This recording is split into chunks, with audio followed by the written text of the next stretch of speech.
Hello तो मेरे सबसे खास फैमिली मेंबर्स, मैं जानता हूं कि बहुत समय बाद आपके लिए आज ये स्टोरी लेकर आया हूं, तो आप बिल्कुल भी टेंशन मत लीजिए। स्टोरी आपको समय पर अपने आप मिलती रहेगी। तो आज की जो स्टोरी है वह एक बहुत ही भयानक तंत्र मंत्र के ऊपर है। अक्सर जो रेगुलर स्टोरीज आप सुनते हैं उनमें वही चीज होती है जो हमें दिखाई देती है, लेकिन तंत्र मंत्र की एक दुनिया ऐसी भी है जहां पर इस दुनिया से परे एक अलग संसार है और उसमें कैसी कैसी भयानक साधना की जाती है और कौन कौन से लोक में जाया जाता है, उन सभी के बारे में आपको पता चलने वाला है। तो आज की स्टोरी जो है वह एक शहर में रहकर पढ़ाई करने वाले कॉलेज स्टूडेंट की है जो अपनी कुछ मनमौजी के लिए कुछ नया ट्राई करने के लिए निकलता है। अच्छा दोस्तों, मसाज सेंटर ये आजकल का सबसे ज्यादा प्रसिद्ध व्यापार बनता जा रहा है। कोई भी शॉपिंग मॉल, 5 स्टार होटल या गली नुक्कड़ में भी आपको मसाज सेंटर मिल ही जाएगा। इन मसाज सेंटर की अंदर की दुनिया बेहद रंगीन होती है। आप यहाँ दुनिया के हर नशे का आनंद ले सकते हो। आपको नशीले इंजेक्शन का शौक है लेकिन खुद में इतनी हिम्मत नहीं। यहाँ आइए, यहाँ की हुस्न मालिकाएं मदहोश करके ऐसा इंजेक्शन लगाएंगी कि आपको जरा भी दर्द का एहसास नहीं होगा और आप जल्द ही जन्नत की सैर कर रहे होंगे। क्या आपने सोचा है कि यदि आप किसी रहस्यमयी मसाज सेंटर में फंस जाओ तो क्या होगा? यह कहानी शमीर नाम के एक कॉलेज छात्र की है जो वैसे तो बेहद शरीफ था, लेकिन अपने एक दोस्त के चक्कर में मसाज सेंटर में चला गया और उसके बाद उसे भी लत लग गई। एक दफा वह एक नए मसाज सेंटर में गया जो शहर से दूर वीराने में था। उसे लगा शहर से दूर है तो कीमत कम होगी और अय्याशी अधिक होगी। उसे क्या पता था कि वो जहां फंसने वाला है वहां से वापस आना भी मुश्किल हो जाएगा। तो चलिए स्टोरी शुरू करते हैं। वो संध्या की अनुपम बेला थी। सूरज ढल चुका था और संध्या की मदहोशी हर किसी के दिलो दिमाग में छाने लगी थी। हर कोई इस मौसम में अपने काम की थकान मिटाने के लिए कुछ तरीके अपनाता है, खास तौर से तब जब वीकेंड हो रहा हो और 2 दिन की छुट्टी हो। कोई दारू पीता है तो कोई चाय तो कोई सिनेमा देखने जाता है।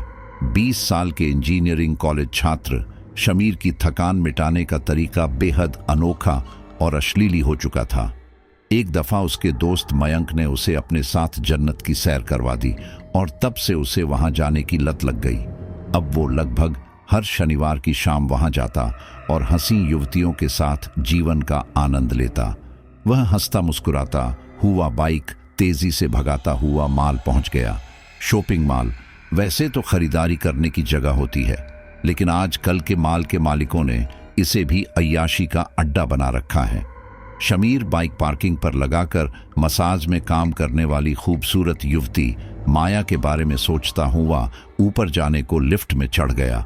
वह माया से पिछले हफ्ते ही मिला था और उसकी जिस्म की खुशबू भूल ही नहीं पा रहा था।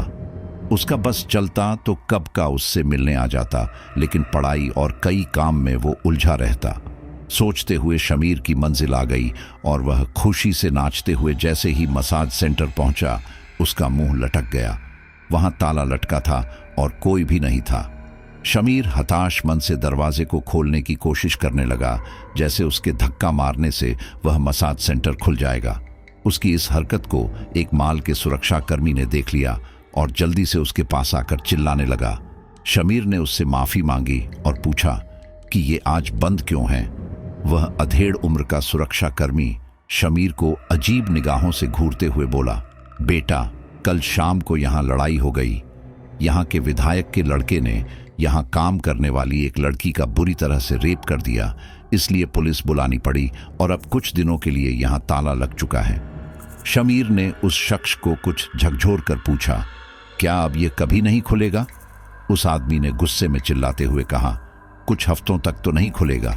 वैसे बेटा, तुम यहाँ अपने बाप की कमाई पर अय्याशी करने आए हो या पढ़ने? इन बाजारू औरतों का चक्कर छोड़ दो। विधायक का लड़का तक जेल में है तो तुम्हारी औकात ही क्या है? चलो निकलो। शमीर कुछ दुखी मन से बाहर जाने लगा। अब उसे इस माल से कोई मोह ना रहा। वह सीधे अपने बाइक की तरफ बढ़ा और अपने घर की तरफ चल पड़ा। वह रास्ते में माया के बारे में ही सोच रहा था कि अचानक उसकी निगाह सड़क के किनारे लगी एक बोर्ड पर पड़ी और उसने इतनी जोर से ब्रेक मारी कि बाइक स्लिप हो गई। उसने बड़ी मुश्किल से संभाल ली, वरना अच्छा खासा नुकसान हो गया होता। उसका दिल जोरों से धड़क रहा था। कुछ संभालने के बाद उसने उस बोर्ड को देखा और उसका रोम खिल उठा। वह उसे देखकर कहोशी से नाचने लगा। सामने एक मसाज सेंटर का बोर्ड लगा था जिसमें बड़े आकर में माया की ही तस्वीर लगी थी। माया को काले लिबास में हाथों में हंटर के साथ देखना उसके रोम रोम में वासना की चिंगारी सुलगा रही थी। अब शमीर भगवान के रोके भी रोकने वाला नहीं था। वह बंदूक की गोली की तरह निकला और सीधे उस कच्चे सड़क में अंदर बने एक विला में गाड़ी रोक दी। उस खूबसूरत विला के आंगन में वही बोर्ड लगा था जिसे देखकर शमीर यहां खींचा चला आया था। शमीर ने अपनी बाइक पार्क की और बिजली की फुर्ती से दरवाजे के सामने खड़े होकर घंटी बजाने लगा। कुछ देर में ही दरवाजा खुला और शमीर सामने खड़ी लड़की की खूबसूरती देखता ही रह गया। वह और कोई नहीं, माया ही थी। उसने आज ट्रांसपेरेंट काली साड़ी पहनी हुई थी और उसकी अदाएं एकदम कातिलाना थी। उसने अपने मदहोश कर देने वाली आवाज में कहा, जी कहिए। शमीर उसे मंत्र मुग्ध सा देखते हुए बाहर लगे बोर्ड की तरफ इशारा करते हुए बोला, वो मैं उसके लिए वह लड़की खिलखिलाती हुई बोली, ओह, तो आपको जन्नत की सैर करने की इच्छा यहां तक खींच लाई है। ठीक है, आइए, लेकिन यहां आपको मेरे अलावा और कोई नहीं मिलेगी। शमीर ने खुशी से अंदर जाते हुए कहा, अजी, मुझे किसी और की चाहत अब है भी नहीं। माया हंसते हुए चली जा रही थी और शमीर किसी सम्मोहित सा उसके पीछे पीछे चलने लगा था। उसे कुछ सुध नहीं थी कि कब से उसके जेब में रखी मोबाइल बज रही है। कुछ देर में दोनों एक माध्यम रोशनी वाले कमरे में पहुंचे। माया ने मुस्कुराते हुए कहा, अपने वस्त्र उतारकर उस टेबल पर लेट जाइए। शमीर ने कुछ शर्म से बाल सहलाते हुए कहा, पहनने को ट्रांसपेरेंट गारमेंट्स कहाँ हैं? माया ने भी मदहोश करने वाली आवाज में हंसते हुए पूछा, उस गारमेंट को कितनी देर तक पहनोगे? 5 मिनट बाद तो उतर ही जाएगी, तो इस गरीब से उसका खर्चा क्यों करवाना है आपको? लेट जाइए ऐसे ही। एक काम कीजिए, आप मेरे पास आइए, मैं आपके कपड़े उतारती हूं। यह कहकर माया ने एक एक कर शमीर के जिस्म में मौजूद सारे कपड़े उतारकर उसे मसाज टेबल पर पेट के बल लेटा दिया और अपने नरम हाथों से उसकी पीठ सहलाने लगी। यह एहसास ही शमीर को जन्नत के द्वार तक ले आया था। उसके बाद माया ने अपना ब्रह्मसत्र फेंका। उसने शमीर के बाएं कण को अपने मुंह में भरा और अपनी गर्म सांसें उसके जिस्म में भरने लगी। शमीर की आंखें मदहोशी में बंद होने लगी। अब वह संपूर्ण तरीके से जन्नत में गोते लगा रहा था। इस बात से एकदम अनजान की माया की आंखें आज अंधेरे में अजीब सी नीली चमक क्यों रही हैं। वो एक भयानक अंधेरी गुफा थी जिसकी आभा बेहद भयानक थी। उसे देखकर लगता था कि नर्क का ही कोई अभिन्न अंग हो। उस गुफा में चारों तरफ बस कुछ मशालें जल रही थीं, जिसकी धीमी रोशनी उस गुफा के अंधकार को दूर करने में असमर्थ थी। उसी गुफा के खुफिया कमरे में कोई रहस्यमयी शख्स पूरी आस्था से किसी तांत्रिक क्रिया को अंजाम देने में लगा था। उसकी आभा देखकर ही प्रतीत हो रही थी कि वो कोई खूबसूरत युवती है जिसकी जिस्मानी खुशबू इस अंधेरे में भी परिलक्षित हो रही थी। उसके कमर तक आते रेशमी जुल्फें बिखरी हुई थीं और उसने जो लिबास पहना था उससे साफ तौर पर वह एक योगिनी ही लग रही थी। उसके ललाट पर एक अद्भुत तेज और गुलाबी होठों से निकलते मधुर आवाज, जिसे सुनकर कोई भी मंत्र मुग्ध हो जाए। वह भयानक तांत्रिक मंत्रों का उच्चारण कर रही थी, लेकिन उसके श्रीमुख से वो मनहूस मंत्र भी किसी शंखनाद की तरह कर्णप्रिय लग रहे थे। उसी के बगल में एक विशालकाय यंत्र बना था, जिसके अंदर खास खानों में कुछ युवक नशे की हालात में पड़े हुए थे। उनके ठीक सामने एक विशालकाय और भयानक देवी की मूर्ति विराजमान थी। उस काले पत्थर की मूरत देखकर ही किसी की रूह कांप जाई। वह अपने आप में जीवित लगती और उसकी आभा ही उसकी शक्ति का एहसास करवा रही थी। नशे में पड़े युवकों में एक शमीर भी था, जो उस तांत्रिक क्रिया करने वाली युवती को देखे जा रहा था। वह उसे पहचाने लगा था। ये उसकी प्रियसी माया ही थी। नशें के कारण उसकी नजर कुछ धुंधली थी, लेकिन वो उसे पहचानने में कोई गलती नहीं कर सकता था। शमीर दबी आवाज से उसे पुकारने लगा, पर क्योंकि पता नहीं उसके गले से आवाज नहीं आ रही थी, शमीर अपनी पूरी ताकत लगाकर चिल्लाया, माया। उसकी चीख पूरी गुफा में गूंज उठी, लेकिन माया ने आंखें नहीं खोली। कुछ देर की तंत्र मंत्र की क्रिया के बाद आखिर माया ने अपने जिस्म को कपड़ों की कैद से रिहा किया और नग्न अवस्था में ही अजीब सा तांडव करने लगी। शमीर वह सब देखकर भय से थर थर कांपने लगा था। कुछ देर बाद माया ने वहीं रखी धारदार खड्ग उठा ली और पूरे उन्माद में शमीर की ओर बढ़ने लगी। उसके बाद शमीर के ठीक बगल में लेटे लड़के को उसने बड़ी बेदर्दी से गला पकड़कर उठाया और घसीटते हुए मूर्ति के पास ले गई। उसके बाद का नजारा खून जमा देने वाला था। माया ने कुछ मंत्र पढ़ने के बाद उस लड़के को बलि वाले पत्थर पर पेट के बल लेटाया और एक ही झटके में उसकी गर्दन धड़ से अलग कर डाली। उसका शीश एक पल को माया को ही देखता रहा। उसके बाद जैसे उसे एहसास हुआ बेपनाह दर्द, पूरी दुनिया का सबसे भयानक दर्द जिसे मौत का दर्द कहते हैं, वह बिन जल मछली की तरह तड़पने लगा। यह नजारा देखकर शमीर का पेशाब छूट गया। कुछ देर में शमीर के कानों में आवाज सुनाई देने लगी, मरीज को होश आ रहा है, अरे जल्दी यूराइन पाइप डालो और इंजेक्शन तैयार करो। शमीर को अब सब धुंधला नजर आने लगा और धीरे धीरे उसकी आंखें खुलने लगीं। उसने बड़ी मुश्किल से अपनी आंखें खोली और उसे अपनी ओर झुके कुछ लोग नजर आए। उन्हें देखकर शमीर ने घबराई आवाज में पूछा, आप लोग कौन हो? मैं कहाँ हूं? वहीं पास में खड़े एक शख्स ने अपना मास्क उतारकर कहा, आप हॉस्पिटल में हैं, घबराइए मत, सब ठीक है। यह सुनकर शमीर को यकीन ही नहीं हुआ कि वो हॉस्पिटल में है। उसने अजीब भाव से डॉक्टर को घूरते हुए पूछा, मैं यहां कैसे पहुंचा और मुझे क्या हुआ है? उस डॉक्टर ने स्नेह भरे लहजे में कहा, आपका एक्सीडेंट हुआ था और आप बेहोशी के हालत में एक सज्जन व्यक्ति को मिले। उन्होंने ही आपको अपनी गाड़ी में यहां पहुंचाया और अब भी बाहर बैठा है। अब आप आराम कीजिए, ज्यादा बात करना आपके लिए सही नहीं है। कुछ देर बाद शमीर को एक अलग कमरे में शिफ्ट कर दिया गया और वहां पहुंचते ही शमीर ने उस आदमी से मिलने की जिद की जिसने उसे अस्पताल पहुंचाया था। नर्स ने हाँ में सर हिलाया और कुछ देर बाद उसके सामने उसके पिता की उम्र का व्यक्ति हाजिर हुआ। उसने बड़े स्नेह से उसका हाथ पकड़कर कहा, अब आपको कैसा लग रहा है? शमीर ने कुछ भावुक लहजे में कहा, जी पहले से काफी बेहतर महसूस कर रहा हूं, आपका शुक्रिया, आप मुझे यहां लाएं। उस आदमी ने हल्की मुस्कुराहट से कहा, अरे बेटा, इसमें शुक्रिया कैसे? यह तो मेरा फर्ज था। काश उस दिन मेरे बेटे को भी मेरी तरह कोई मिल जाता तो वो आज जिंदा होता। वैसे तुम इतनी रात गए उस सुनसान हाईवे पर क्या कर रहे थे? शमीर इस सवाल पर कुछ शांत हो गया और सोचने लगा। वह कुछ डरते हुए बोला, अंकल, यदि आप बुरा ना मानो तो मैं सच कहूं। उस आदमी ने हाँ में सर हिलाते हुए कहा, सच बोलना ही तुम्हारे लिए अच्छा होगा। शमीर ने माल जाने के बाद से लेकर माया के घर तक की सारी बात बता दी। शमीर ने आगे सोचते हुए कहा, मैं अंत में मसाज के बाद बाथरूम में माया के साथ नहाया। उसके बाद हम बिस्तर में आ गए जहां मैंने वो सब किया और उसके बाद मैं उससे लिपट के सो गया। मेरा उसके साथ पूरी रात गुजारने का मन था, तो मैं वहां से कब और क्यों निकला मुझे कुछ याद क्यों नहीं आ रहा है। पता नहीं मुझे क्या हो गया है। शमीर की बात सुनकर उस अंकल ने कुछ गुस्से में डांटते हुए कहा, माँ बाप अपनी खून पसीने की कमाई लगाकर तुम्हें यहां पढ़ने भेजे हैं और तुम मसाज वाली के साथ अय्याशी कर रहे हो। तुम्हें पता भी है कुछ की उस तरह की औरतें कितनी बुरी होती हैं।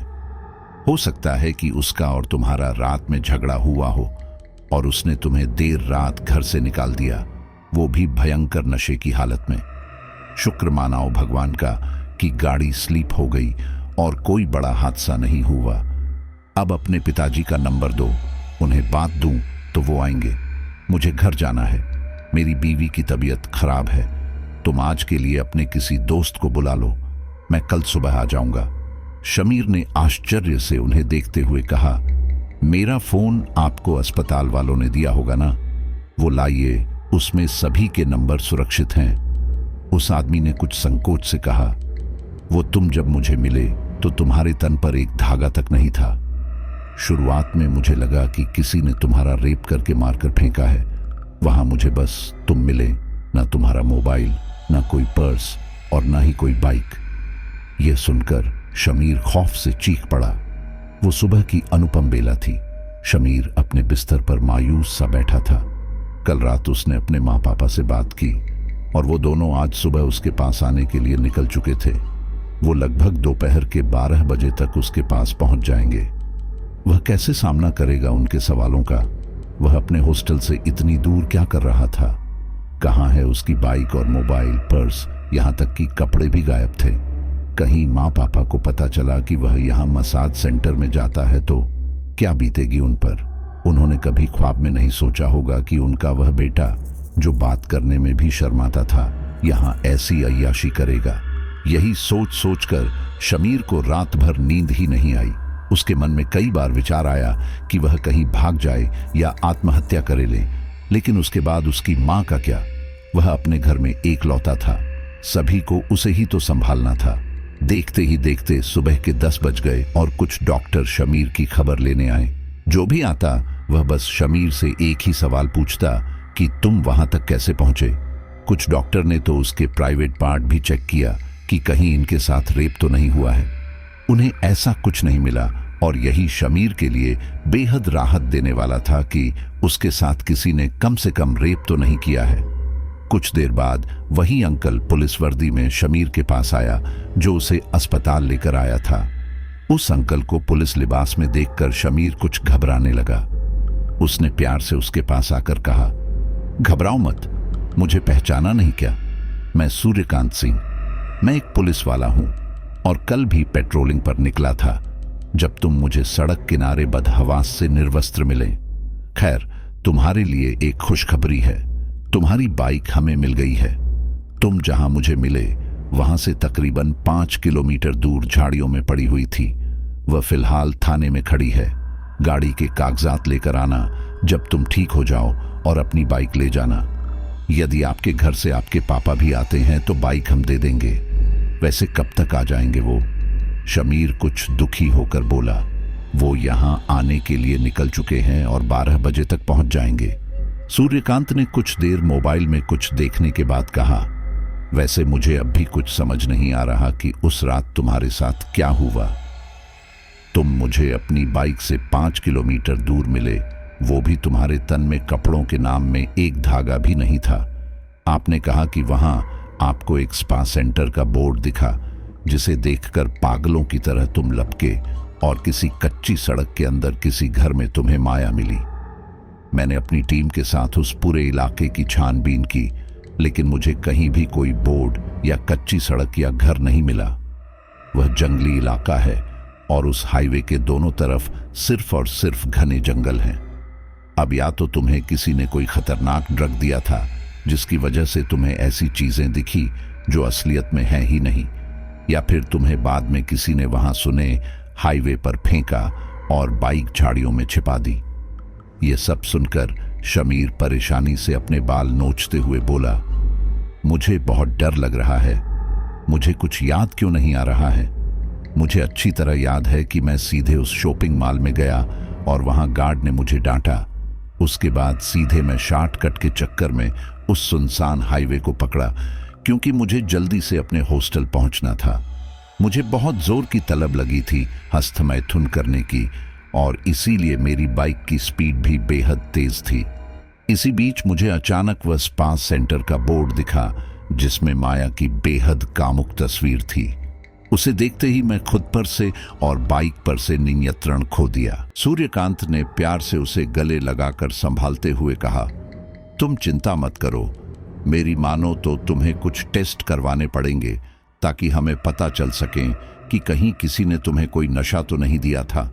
इसके अलावा मुझे लगता है तुम्हें एक बार मनोरोग विशेषज्ञ से भी बात करनी चाहिए। यह सुनकर शमीर कुछ बौखलाता हुआ बोला, नहीं, मैं पागल नहीं हूं, मेरे साथ सच में कल रात माया ही थी। सूर्यकांत ने फिर उसे प्यार से गले लगाकर शांत करने की कोशिश करने लगा। कुछ देर बाद ही शमीर को जैसे कुछ याद आया और वह सूर्यकांत के सामने हाथ जोड़कर बोला, क्या आप प्लीज यह सब मेरे मम्मी पापा से छिपा सकते हैं? यदि उन्हें पता चला तो मैं उन्हें क्या मुंह दिखलाऊंगा? उन्हें कैसे यकीन दिलाऊंगा कि वो मुझ पर भरोसा करके यहां दोबारा छोड़कर जा सकते हैं? यदि उन्होंने मेरी पढ़ाई छुड़ा दी तो? सूर्यकांत ने कुछ चिल्लाते हुए कहा, सबसे पहले संभालो अपने आप को। जब तुम वहां जा ही रहे थे तभी तुम्हें सोचना चाहिए था कि यदि किसी भी तरह की दिक्कत हो गई और घर वालों को पता चला तो क्या? अब वो आ रही हैं तो क्यों उनसे छिपाना है? तुमने महाभारत देखी होगी, उसमें दुर्योधन भीम से बस इसलिए हार गए क्योंकि उन्होंने अपनी माता से पर्दा किया।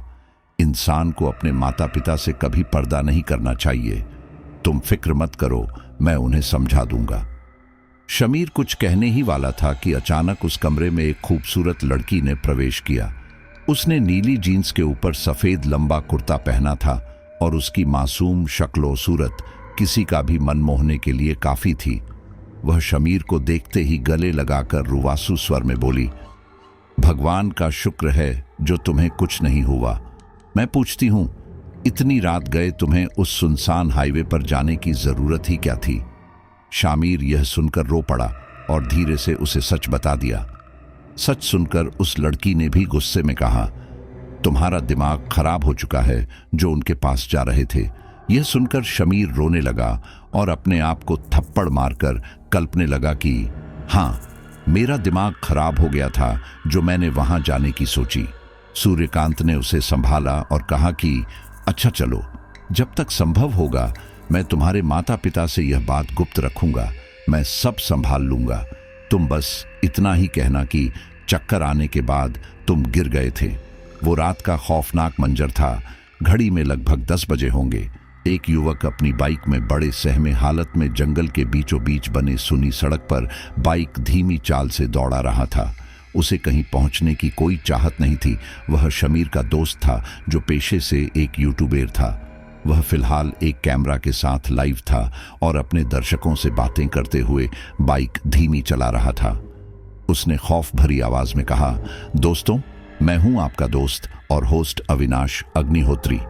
आज हम आए हैं हमारे शहर के रहस्यमयी जंगल में, जहां मेरे दोस्त के साथ अजीबोगरीब घटना घटी और फिलहाल वह हॉस्पिटल में है। वह परसों की रात इसी खौफनाक जंगल में भटक रहा था और उसे रहस्यमयी मसाज सेंटर का बोर्ड दिखा। जी हाँ दोस्तों, वही मसाज सेंटर जिसका नाम सुनकर कुछ लड़के खुश हो जाते हैं तो कुछ नाक सिकोड़ने लगते हैं। उसके बाद अगली सुबह वो एक पुलिस वाले अंकल को बिना कपड़ों के मिले। जी हाँ दोस्तों, उसके बदन में एक भी कपड़ा नहीं था और उसकी बाइक भी उससे 5 किलोमीटर दूर मिला। वह अभी तक शोक में है कि वह माया के घर से जंगल तक कैसे पहुंचा। दोस्तों, उस हसीना का नाम माया ही तो है जिसकी तलाश में हम इस खौफनाक जंगल में भटक रहे हैं। आप देख सकते हैं कि यह जंगल धीरे धीरे कितना खौफनाक और मनहूस होता। अविनाश ने अचानक एक जगह बाइक रोकी और खौफ से विशालकाय बोर्ड को देखते हुए बोला, फाइनली गाइस, हमें वह बोर्ड मिल गया जिसकी तलाश में हम यहां आए थे। आप लोग देख सकते हैं कि इस बोर्ड में माया नाम की कामुक हसीना की तस्वीर लगी है। उनके हाथ में एक हंटर है और नीचे जन्नत मसाज सेंटर लिखा है। उसके नीचे एक एरो बना है जो इस कच्चे सड़क की ओर इशारा कर रहा है। अविनाश ने अपने गले में लॉकेट जैसे कैमरा हाथ में लेकर बोर्ड की तरफ दिखलाता हुआ बोला। उसके बाद बड़ी हिम्मत करके उसने अपनी बाइक चालू की और कच्चे सड़क में धीमी गति से चलाने लगा। कुछ अंदर जाकर उसे एक आलीशान सा घर नजर आया। उस घर के बाहर वही बोर्ड लगा था जिसे देखकर वह अंदर आया था। अविनाश ने धीरे से अपनी बाइक दूर पार्क की और आहिस्ते से उस घर की ओर कदम बढ़ाते हुए आगे बढ़ने लगा। वह बेहद धीमी आवाज में बोलने लगा, गाइस, हम फाइनली उस रहस्यमयी मसाज सेंटर में पहुंच चुके हैं और यहाँ का नजारा आप देखो। ये घर भी अपने आप में कितना खूबसूरत और आलीशान है। वह पूरे घर का चक्कर लगाते हुए धीरे धीरे चलने लगा। कुछ देर चलने के बाद अचानक उसे किसी महिला की मधुर खनकती आवाज आई। कौन हो तुम और यहां क्या कर रहे हो? अविनाश अचानक वह आवाज सुनकर बेहद घबरा गया। जब उसने ऊपर आवाज की दिशा में देखा तो बस देखता ही रह गया। उसके सामने गैलरी में एक बेहद सुंदर कामुक लड़की लाल साड़ी में खड़ी थी। वह उसे मंत्रमुग्ध सा देखने लगा। अचानक वह लड़की कुछ तेज आवाज में चिल्लाई तो उसकी तंद्रा भंग हुई। वह कुछ सोचकर उस बोर्ड की तरफ इशारा करते हुए बोला, वो कहाँ है? वह लड़की खिलखिलाकर हंसते हुए बोली, मंदिर की सीढ़ी पर खड़े होकर भगवान का पता नहीं पूछते हैं, वो जगह यही है। आपको सर्विस चाहिए? अविनाश उसकी भोली और खूबसूरत शक्ल देखकर लार टपकता हुआ बोला, हाँ, मैं अंदर आना चाहता हूं। उसके बाद वह लड़की हंसते हुए बोली, ठीक है, आप उस तरफ आइए, मैं दरवाजा खोलती हूं। अविनाश उसके जाते ही कुछ होश में आते हुए दर्शकों से बोला, दोस्तों, आपने उस खूबसूरत बला को देखा? वो मुझे अंदर बुला रही है। अब मैं सिर्फ और सिर्फ आपके लिए अंदर जा रहा हूं। मैं आपके लिए अपनी जान जोखिम में डालता हूं, लेकिन आप लोग मुझे लाइक नहीं करते हो। प्लीज आज तो लाइक और शेयर दोनों कर देना। यही कहते हुए अविनाश सीधे दरवाजे की तरफ गया, जहां माया पहले से ही उसका इंतजार कर रही थी। उसने अविनाश को कुछ अजीब निगाहों से घूरते हुए कहा, ये आप अकेले में क्या बड़बड़ा रहे थे? अविनाश कुछ हकलाता सा बोला, कुछ नहीं, मैं तो बस यूं ही। उसके बाद अविनाश माया के पीछे पीछे चलने लगा। माया किसी बलखाती नगीन की तरह कामुक चाल में चली जा रही थी और अविनाश मंत्रमुग्ध सा खींचे चले जा रहा था। अविनाश धीरे धीरे समूचे घर को भी दिखलाने की कोशिश कर रहा था। उस पूरे घर में माध्यम लाल रोशनी फैली हुई थी। अंत में सीढ़ियां चढ़ने के बाद माया एक सुंदर से कमरे में पहुंची, जिसमें लाल रोशनी थी और बीच में एक गद्दा बिछा टेबल था। अविनाश वह सब देखकर ही उत्तेजित होने लगा और माया ने उसे बड़े प्यार से अपनी मधुर आवाज में कहा, आप अपने पूरे कपड़े उतारकर इस टेबल पर लेट जाइए, मैं गर्मा गर्म तेल लेकर आती हूं। यह कहकर माया एक तरफ चल दी और अविनाश किसी नशे में चूर सा अपने कपड़े और सब कुछ उतारकर उसी टेबल पर लेट गया। कुछ देर बाद माया आई और उसके नग्न पीठ पर तेल गिराकर अपने कोमल हाथों से मलने लगी। यह एहसास ही अविनाश को जन्नत के द्वार तक ले गया। उसके बाद माया ने अपना ब्रह्मास्त्र फेंका। उसने अविनाश के कान को अपने मुंह में भर लिया और अपनी गर्म सांसें छोड़ने लगी। यह अविनाश के दिमाग में किसी नशे सा चढ़ने लगा और उसकी पलकें भारी होने लगी। सुबह की लालिमा चारों ओर बिखरने लगी थी। पंछियों को चचहाता पूरे वातावरण में जैसे मधुर संगीत सुना रही थी। जो जंगल जो रात को नर्क जैसे मनहूस और खौफनाक लगता था, वह अब बेहद खूबसूरत जन्नत का एहसास करवा रही थी। इंस्पेक्टर सूर्यकांत एक बार फिर अपने टीम के साथ इस जंगल की तफ्तीश करने आए हुए थे, क्योंकि अविनाश के पिता ने उसकी गुमशुदगी की रिपोर्ट लिखवाई थी। उसके यूट्यूब चैनल से सभी को पता चला कि वो यही कल रात आया था। उसके बाद से कहीं खबर नहीं है। कुछ देर में ही पुलिस की टीम पूरे जंगल का चप्पा चप्पा छान मारने लगी और एक हवलदार ने पेड़ की तरफ देखकर चीखते हुए कहा, सर, अविनाश यहां है। वो एक सुनी हाईवे थी जिसमें फिलहाल एक आम सी सफेद कार पूरी स्पीड में चले जा रही थी। कार का चालक एक अधेड़ उम्र का व्यक्ति मयंक चौधरी था को फॉरेस्ट में किसी अच्छे पद पर था। उसके बगल में उसकी वाइफ घबराई हुई सी बैठी थी और पूरे रास्ते शिवजी को याद कर रही थी। कार चलाते हुए शख्स ने अपनी वाइफ सुजाता की ओर देखते हुए कहा, सुजाता, कब तक शिवजी का नाम जपते रहोगी? हाँ, तुम फिक्र मत करो, कुछ नहीं होगा उसे, हम बस पहुंचने ही वाले हैं। वो दोनों असल में अविनाश के माँ बाप थे, जिन्हें इंस्पेक्टर सूर्यकांत ने फोन करके हॉस्पिटल बुलाया था। अविनाश की दोस्त सिमरन ने उसकी गुमशुदगी की शिकायत की थी और उसके बाद वह जंगल में संदिग्ध अवस्था में पेड़ पर नग्न हालत में मिला। फिलहाल उसकी हालत नाजुक बनी हुई थी। कुछ देर बाद उनकी गाड़ी एक सरकारी अस्पताल के परिसर में दाखिल हुई। वह उस शहर का एकमात्र विशालकाय सरकारी अस्पताल था और वहां का सबसे अच्छा अस्पताल वही था। मयंक ने गाड़ी पार्क करते ही सीधे इंस्पेक्टर सूर्यकांत को फोन किया और उन्होंने बता दिया कि आप सीधे लिफ्ट से तीसरे माले पर आ जाइए। कुछ ही देर में दोनों बदहवास से इंस्पेक्टर के पास पहुंचे और मयंक ने आते ही पूछा, कहाँ है मेरा बेटा? सूर्यकांत ने एक दरवाजे की तरफ इशारा कर दिया, जहां उनका बेटा अविनाश मरण सन्न हालात में पड़ा हुआ था। अपने इकलौते बेटे की हालत देखकर सुजाता बिलख कर रोने लगी।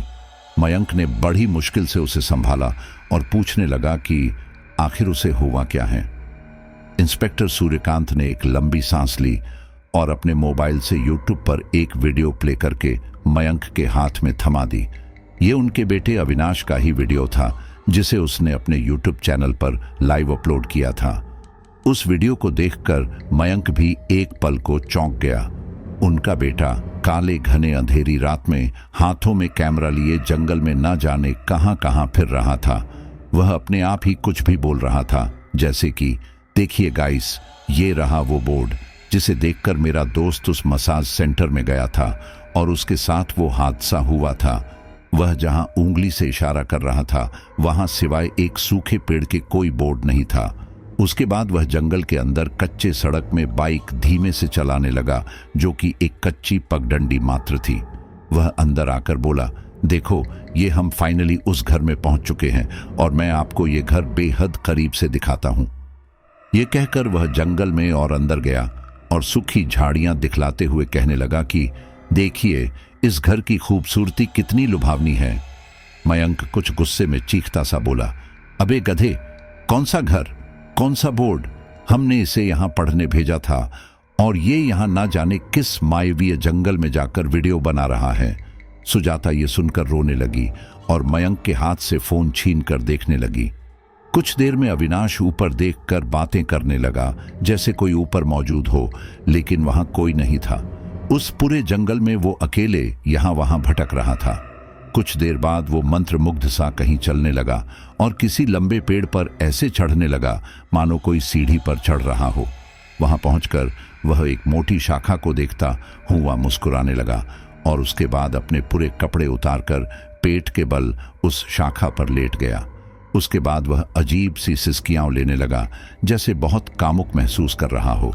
कुछ देर बाद वहीं बैठकर ऐसे हरकतें करने लगा मानो किसी खूबसूरत लड़की के संग शारीरिक संबंध बना रहा हो। उसके बाद वहीं ऐसे सो गया मानो वह कोई मुलायम गद्दे बिछा पलंग हो। ये सब देखकर सुजाता फूट फूट कर रोने लगी। मयंक सूर्यकांत से उस जंगल और वीडियो के बारे में पूछने लगा। उसने साफ बता दिया कि इसके दोस्त शमीर के साथ क्या हुआ और उसके बाद ही उनका बेटा अविनाश उस मसाज सेंटर को खोजता हुआ वहां गया था। जब उसकी दोस्त सिमरन ने यूट्यूब पर यह वीडियो देखा तो फौरन मेरे पास मदद मांगने पहुंच गई और हमने सर्च किया तो ये हमें पेड़ पर बेहोशी की हालत में मिला। डॉक्टर के अनुसार इसकी हालत ऐसी नाजुक है जैसे हाई वोल्टेज का करंट लगा हो। जिस्म का खून सूख गया है और पानी की अधिक कमी हो गई है। खून सूखने की वजह से ही वह कोमा में है। अच्छी बात यह है कि डॉक्टर के मुताबिक जल्द होश में आ जाएगा। मयंक कुछ आंदोलित होकर बोला, मुझे लगता है किसी ने मेरे बेटे को साजिश कर मारने की कोशिश की है। सूर्यकांत ने ना में सर हिलाते हुए बोला, आपने अभी अभी देखा ना कि वो उस जंगल में क्या कर रहा था, और वैसे भी उस पूरे जंगल में कहीं बिजली ही नहीं है। सूरज ढलते ही समूचा जंगल स्याह अंधेरे में समा जाता है। भगवान का शुक्र मनाए कि वह सही सलामत मिल गया, वरना कुछ भी हो सकता था। सुजाता ने रोते हुए एक नजर अविनाश को देखा और सिमरन को देखकर दोनों हाथ जोड़कर शुक्रिया अदा करने लगी। सब ठीक था, लेकिन सबसे बड़ा सवाल यही था कि उस रात असल में अविनाश के साथ क्या हुआ था। मयंक ने कुछ सोचकर इंस्पेक्टर सूर्यकांत से पूछा, आप उस माल में जाकर मसाज वालों से माया के बारे में कुछ क्यों नहीं पूछते? सूर्यकांत कुछ सोचकर मोबाइल देखता हुआ बोला, मैं गया था, लेकिन अजीब बात यह है कि उनके मुताबिक जिस माया की बात ये दोनों कर रहे हैं उसकी मौत हो चुकी है। यहाँ के लोकल विधायक के लड़के ने उसे रास्ते में पकड़ा और उसका रेप कर मार डाला। उसके बाद शमीर वहां कैसे गया और क्या किया, मुझे कुछ समझ में नहीं आ रहा है। मयंक अपना बाल नोचता हुआ बोला, क्या मतलब है आपका? शमीर इतने दिनों तक माल में जिस मसाज सेंटर में जा रहा था वो असल में कब का बंद हो चुका था, और वो भी एक तरह से उसका भ्रम था। सूर्यकांत ने एक टका सा जवाब दिया, देखिए उसकी भी हालत कुछ सही नहीं है। वह फिलहाल अपने मम्मी पापा के पास उनके घर गया है। वो जैसे ही वापस आ जाएगा मैं उससे अच्छे से पूछताछ कर आगे की कार्रवाई करूंगा। अब मुझे इजाजत दीजिए। वह पुलिस स्टेशन था जहां अपने केबिन में कुर्सी पर इंस्पेक्टर सूर्यकांत बैठा अपना माथा ठोक रहा था। वह पूरे पुलिस डिपार्टमेंट में एक काबिल पुलिसमैन के नाम से विख्यात था। बड़े अफसर उसके बारे में एक ही बात कहते कि कोई भी केस इंस्पेक्टर सूर्यकांत को दे तो और चैन की बंसी बजाओ, ये भाई साहब कहीं से भी केस सोल्व कर ही लेगा। कुछ लोग ये भी कहते थे कि सूर्यकांत को दूसरी दुनिया की चीजें जैसी आत्मा भूत प्रेत दिखते हैं और वे सीधे ही विक्टिम से बात करके केस आसानी से सोल्व कर लेता है। जिंदगी में पहली बार सूर्यकांत के सामने एक ऐसा केस आ चुका था जिसने उसकी रोतों की नींद उड़ा रखी थी। वह जिस भी एंगल से सोच ले, लेकिन निराशा ही हाथ लगती थी। वह परेशान सा बैठा ही था कि एक कांस्टेबल उसके पास आकर बोला, साहब, वो लड़का शमीर आपसे मिलने आया है। शमीर का नाम सुनते ही सूर्यकांत खुशी से उछल पड़ा और जल्दी से उसे अपने कमरे में भेजने को कहा। कुछ ही देर में शमीर कुछ सहमा सा उसके कमरे में आया और शांति से खड़ा हो गया। सूर्यकांत ने उसे देखकर खुशी से कहा, आओ आओ बेटा, अब कैसी तबीयत है आपकी? शमीर ने कुछ जबरन मुस्कान अपने मुख पर लाते हुए कहा, पहले से बेहतर हूं। मैंने किसी तरह से माँ पापा को समझा दिया है कि मैं अपना ध्यान रखूंगा। सूर्यकांत ने गुड़गुड़ कहते हुए अपने सामने वाली कुर्सी की ओर इशारा किया। शमीर आराम से बैठ गया और कुछ हिचकाहट से पानी मांगने लगा। सूर्यकांत ने हंसते हुए पानी का गिलास बढ़ाते हुए कहा, तुम मुझसे इतना घबरा क्यों रहे हो? हम पहली दफा मिल रहे हैं क्या? शमीर ने ना में सर हिलाते हुए पूरा गिलास खत्म किया और फिर आराम से बोला, बताइए आपने हमें क्यों बुलाया? सूर्यकांत ने कुछ सोचते हुए कहा, मैं चाहता हूं कि तुम मुझे एकदम शुरू से सब कुछ बताओ। जब तुम पहली दफा उस माल के मसाज सेंटर में गए थे। शमीर कुछ असहज होने लगा तो सूर्यकांत कुछ हंसते हुए बोला, वहां जाने के समय तो शर्म नहीं आई, अब मेरे समाने बोलने में क्यों शर्मा रहे हो? मुझे नहीं बताओगे तो मैं तुम्हारी मदद कैसे कर पाऊंगा? शमीर कुछ सोचते हुए बोला, मैं एक छोटे से शहर का रहने वाला लड़का हूं। मैंने कभी अपनी जिंदगी में माल नहीं देखा था। हमारे यहाँ एक ही माल है, लेकिन उसे माल कहना माल की बेइज्जती है। मैं जब यहाँ पहली बार आया था तो मैंने निश्चय किया था कि दिल लगाकर पढ़ूंगा और किसी भी मनोरंजन जैसे शॉपिंग मॉल या सिनेमा की तरफ आंख उठाकर भी नहीं देखूंगा। कुछ महीने सही से बीते और मैंने वही किया जैसे सोचा था, लेकिन एक दिन हमारा पहले सेमेस्टर का रिजल्ट लगा।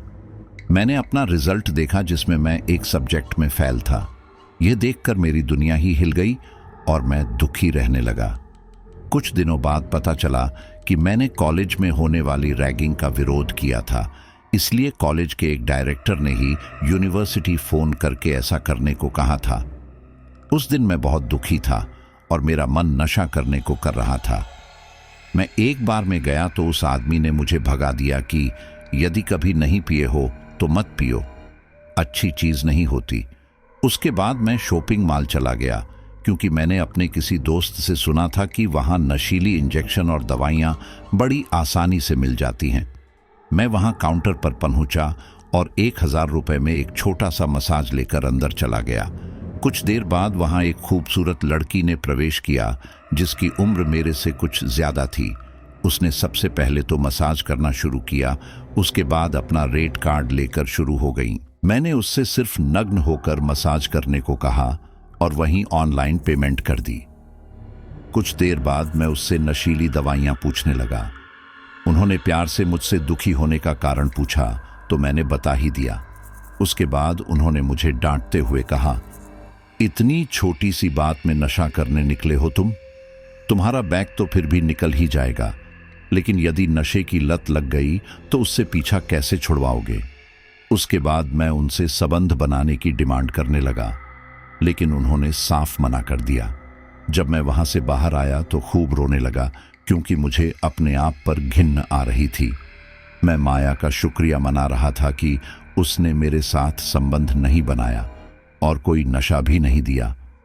कुछ दिनों तक मैं उस माल से दूर रहा, लेकिन बार बार मेरा मन करता कि मैं माया से एक बार मिलूं। मैं उससे माफी मांगना चाहता था क्योंकि जब मैं उससे पहली बार मिला था तो एक घृणा से बहुत कुछ अपशब्द कहे थे जो मुझे नहीं कहना चाहिए था। मैं एक बार हिम्मत करके वहीं गया तो उन्होंने मुझे एक कमरे में भेज दिया। कुछ देर बाद वहां माया की जगह कोई और लड़की आई जिसे देखकर मैंने मना कर दिया। मुझे सिर्फ और सिर्फ माया ही चाहिए थी। वह लड़की मुंह लटकाए चली गई और उसके कुछ देर बाद माया आ ही गई। मैं उसे देखकर बहुत खुश हुआ और माफी मांगने लगा। मुझे आज माया कुछ बदली बदली सी लगने लगी थी। वह कुछ अजीब सी मदहोश करने वाली बातें कर रही थी और यौन संबंध बनाने को आतुर थी। मेरे लाख मना करने के बावजूद उसने जबरन पकड़कर मेरे कपड़े उतारे और मेरे साथ संबंध बनाए।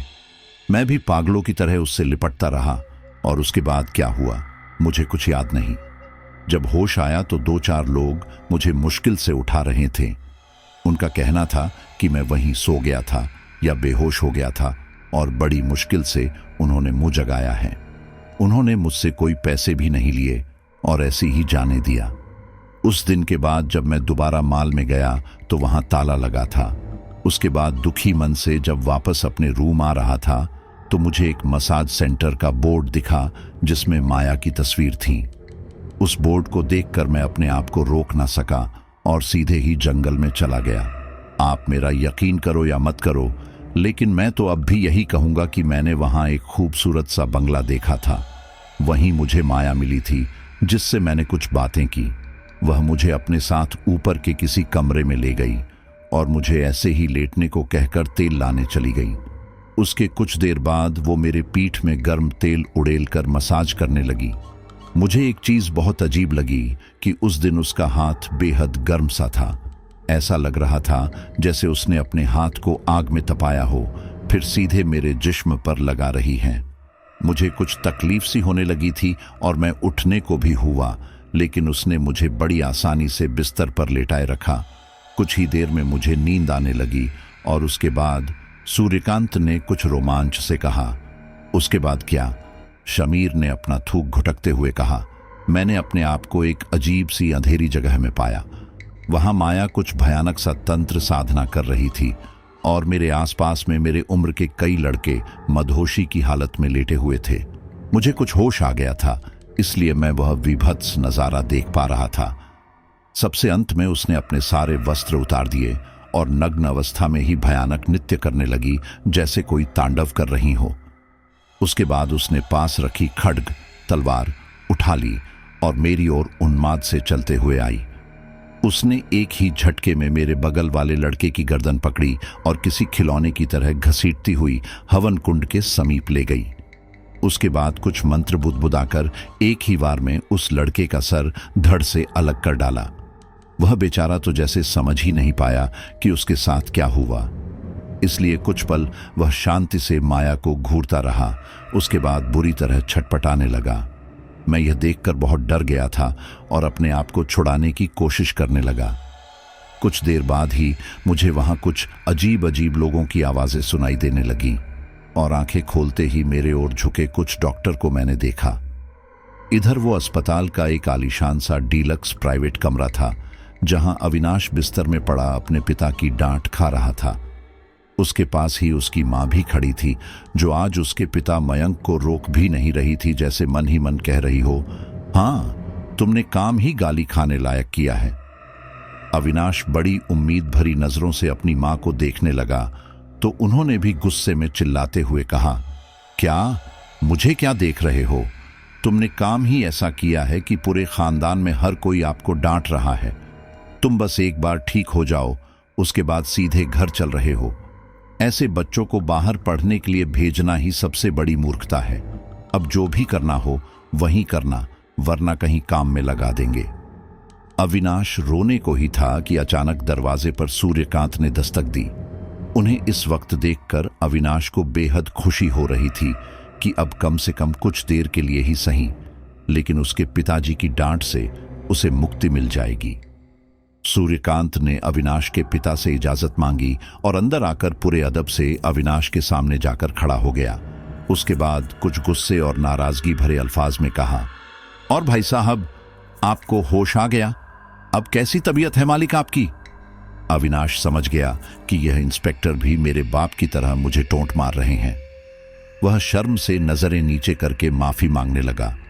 उसकी हालत देखकर सूर्यकांत का दिल पसीज गया और उसने प्यार से कहा, हिम्मत रखो, जो होना था वो हो चुका।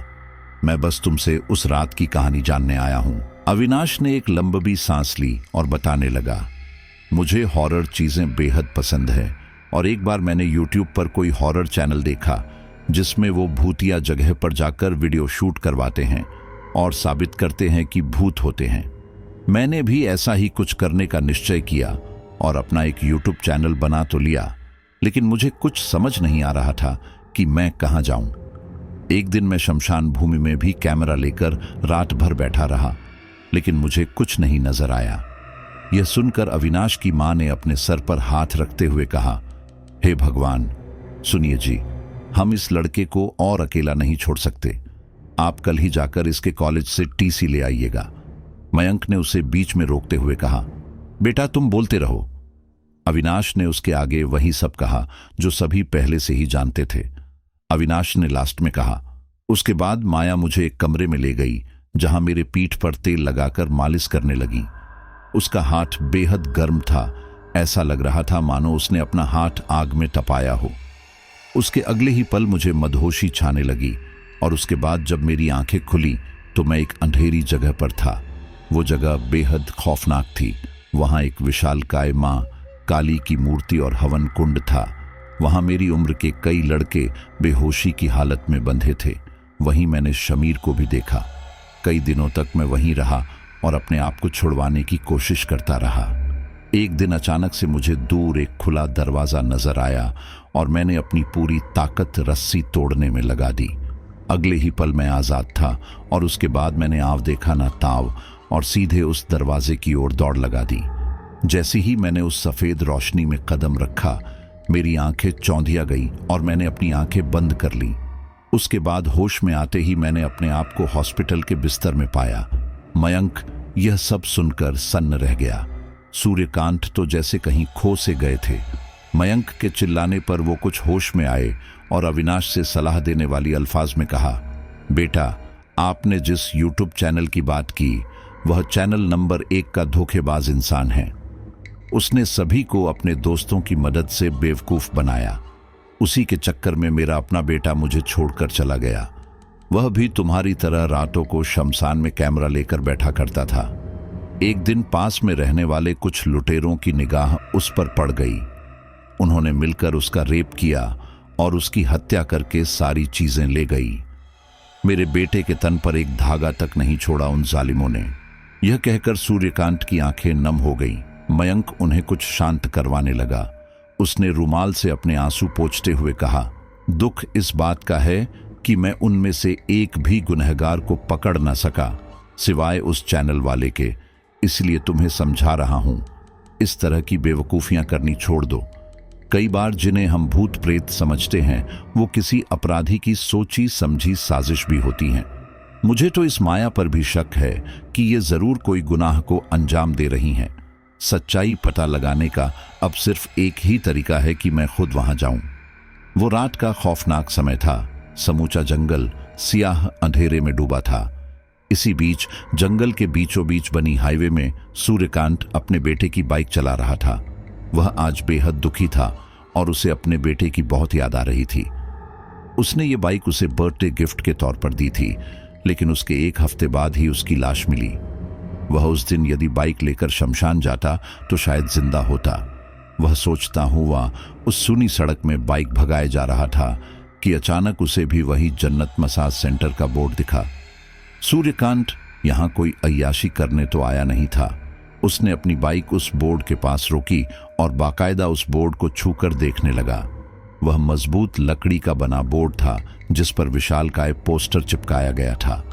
काफी ढूंढने के बाद उसे एक किनारे उस प्रिंटिंग वाले की दुकान का नाम और मोबाइल नंबर मिल गया, जिसे उसने तत्काल अपने मोबाइल में सेव कर ली और आगे कच्चे रास्ते में बढ़ गया। सूर्यकांत ने कुछ तस्वीरें उस बोर्ड की अपने मोबाइल में भी खींची थी ताकि उसे एक सबूत रहे। कुछ ही पल में सूर्यकांत भी एक विशालकाय और आलीशान कोठी में पहुंच गया जिसकी आभा देखते ही बनती थी। सूर्यकांत ने सबसे पहले अपनी सर्विस पिस्तौल निकाली और उसमें बुलेटें चेक करके फायर के लिए स्लाइडर आहिस्ते से खींचा। हल्की सी रॉकिंग साउंड के साथ अब वह पिस्तौल किसी पर भी गोली चलाने के लिए तैयार थी। सूर्यकांत की आंखों में खून उतर आया था। उसे ऐसा लग रहा था जैसे उसके बेटे के कातिल अंदर ही बैठे उसका इंतजार कर रहे हैं। वह गुस्से में किसी जहरीले नाग की तरह उफनते हुए आगे बढ़ा और सीधे मेंडोर की घंटी लगातार बजाने लगा। कुछ ही देर में एक खनकती हुई स्त्री की आवाज आई। कौन है? आ रही हूं बाबा। जरा सब्र नहीं होता क्या?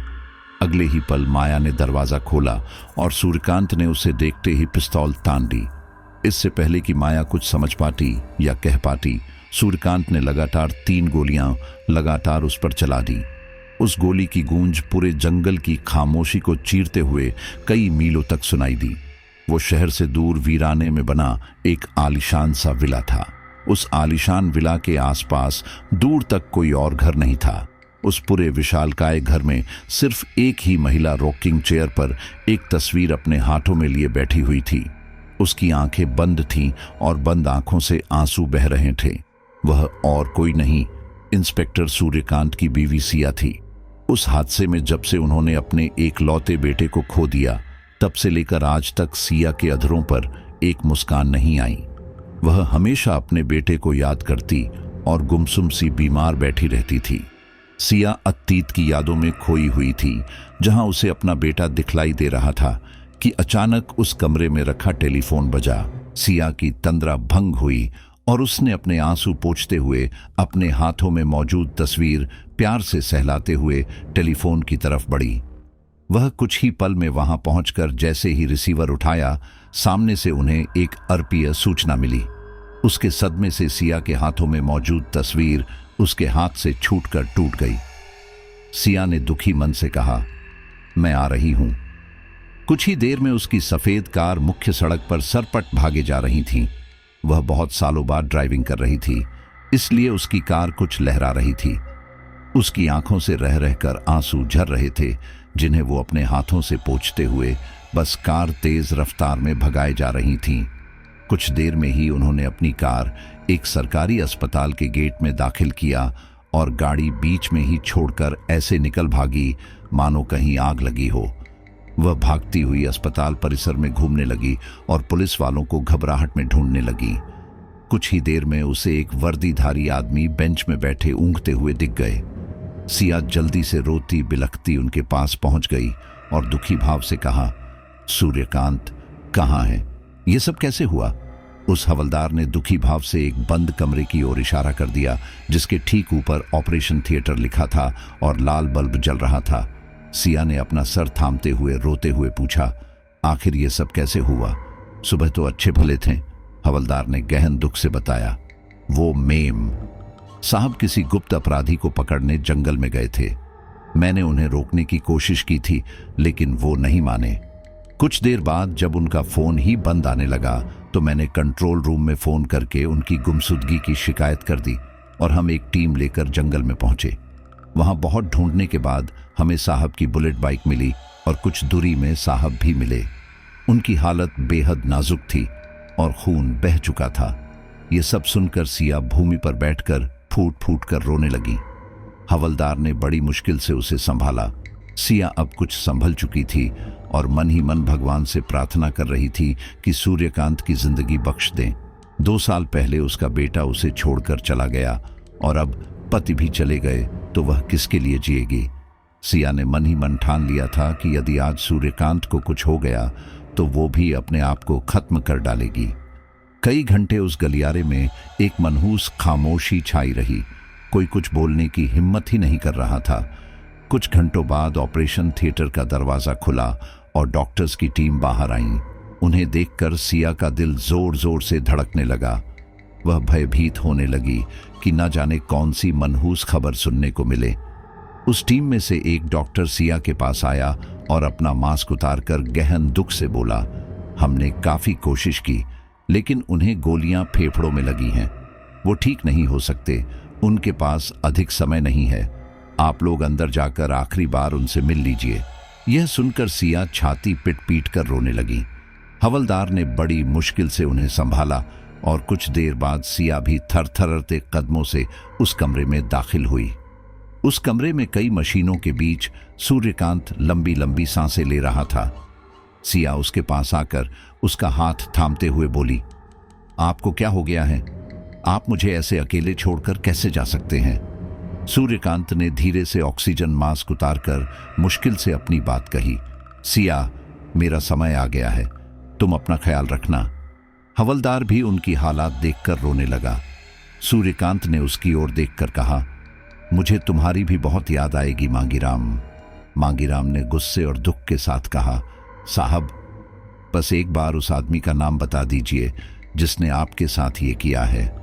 मैं भगवान की सौगंध खाता हूं कि उसे जिंदा नहीं छोड़ूंगा। सिया ने भी बदले की भावना से आंखों में अंगार लिए पूछा, यह सब कैसे हुआ? सूर्यकांत ने एक लंबी सांस ली और सब विस्तार से बताने लगा। उसके बाद उसने अपना मोबाइल चेक करने को कहा, क्योंकि उसी में उस पोस्टर को छापने वाले दुकान का पता और नाम लिखा था। सूर्यकांत ने अंत में बतलाया कि मैंने तो माया को देखते ही उस पर गोली चलाई थी, लेकिन न जाने कैसे उसे एक भी गोली नहीं लगी, बल्कि वो सारी गोलियां मुझे ही लगीं। उसके बाद मैंने माया को किसी शैतान की तरह हंसते हुए देखा और जल्द ही मेरी आंखों के आगे अंधेरा छा गया। उसके बाद जब होश आया तो मैं यहां था। सिया ने घबराते हुए पूछा, क्या तुमने उसे छुआ था? सूर्यकांत ना से सर हिलाते हुए बोला, मुझे लगता है वो कोई भूत प्रेत या पिशाचनी है और उसका मकसद बेहद खतरनाक है। मुझे लगता है कि उन बच्चों की जान। सूर्यकांत की आखिरी बात उसके कंठ में ही रह गई। सिया यह देखकर चीख पड़ी और छाती पीट पीट कर रोने लगी। उसने वहीं फर्श में अपनी चूड़ियां तोड़ डाली और सिंदूर मिटाकर बिलखते हुए कहा, आप भी मुझे अकेला छोड़कर चले गए, अब मैं किसके सहारे जीऊं? मांगीराम ने भी अपने आंसू पोंछते हुए कफन ढक दिया। वो सुबह की अनुपम बेला थी, सुबह की लालिमा नई, सुबह की महक बिखेर रही थी। यह ऊर्जा किसी के जिंदगी में नया उमंग भरती तो किसी की जिंदगी बेरंग ही रह जाती। उनमें से एक ऐसे ही इंसान सिया थी। कुछ ही दिनों पहले उसने अपने इकलौते सहारा पति सूर्यकांत को खोया था। उसके बाद ही उसका मन हुआ कि वो खुद की जान ले लें, लेकिन बाद में उसे ख्याल आया कि जिसने उसके पति की जान ली है उसे कैसे छोड़ सकती हैं। उसके पति एक कार्य अधूरा छोड़ गए थे, उसे पूरा किए बगैर वो कैसे उसके पास जा सकती हैं। इन्हीं विचारों में उसने यह फैसला लिया कि वो उस माया को हरा कर रहेगी। यही कारण था कि वो घर से 500 किलोमीटर दूर अपनी छोटी बहन महक के घर जा रही थी। महक का पति भी पुलिस में ही है, लेकिन महक किसी ऐसी इंसान को जानती थी जिसे तंत्र मंत्र में महारत हासिल थी। पूरे सफर के दौरान सिया गुमसुम सी कार की पिछली सीट में बैठी रही और ड्राइवर उकताया सा खामोशी से कार चला रहा था। कुछ घंटों बाद उनकी कार एक बंगले में दाखिल हुई और सिया ने अपने आप को तैयार किया कि वो अपनी बहन और उनके बच्चों से मिल सके। सिया जैसे ही कार से उतरी, एक छोटा सा 3 साल का बच्चा उससे लिपट गया। सिया ने उसे उठाकर चूम लिया और सीने से लगाकर रो पड़ी। महक भी जल्दी से उसके पास आ गई और दोनों बहनें गले लगकर रोने लगी। सिया ने ड्राइवर को पैसे दिए और वहां से चलता किया। सिया ने प्यार से चूमते हुए कहा, क्या नाम रखा है इसका? महक ने मुस्कुराते हुए कहा, रिहान। सिया नाम सुनकर बेहद खुश हुई।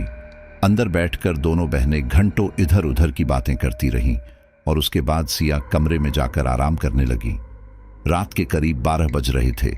एक स्याह सुनी अंधेरी सड़क में एक सफेद कार सरपट तेज भाग रही थी। उस कार को सिया ही चला रही थी और उसके बगल वाली सीट में उसकी बहन महक बैठी हुई थी। महक रास्ता बता रही थी और मन ही मन घबरा रही थी। उसने सिया से कहा, दीदी, गाड़ी जरा आराम से चलाओ, क्योंकि इस रास्ते में कभी भी कोई अनजान गड्ढा आ जाता है या कोई जानवर गाड़ी के सामने आ सकता है। यहां बहुत से जंगली गायें और गधे हैं। सिया ने महक की तरफ देखकर कहा, तुम फिक्र मत कर, मैं संभाल लूंगी। 1 घंटे की ड्राइविंग के बाद आखिरकार उनकी मंजिल आ ही गई। वह बीहड़ से भी बीहड़ इलाके में बना एक अजीब सा भूतहा घर था, जिसमें आज के जमाने में भी उजाला नहीं था। उस पूरे घर में जगह जगह मोमबत्ती और दिए जल रहे थे, जैसे आज ही दिवाली हो। महक कुछ सहमी सी उस घर के बंद दरवाजे को देखने लगी और सिया अपनी कार अच्छी जगह पार्क करके उसके पास आकर अपनी बहन से पूछा, क्या हुआ? महक ने खौफ से थूक घुटका और कहा, दीदी, कुछ नहीं, बस हम जिसके पास जा रहे हैं मुझे उनसे बेहद डर लगता है।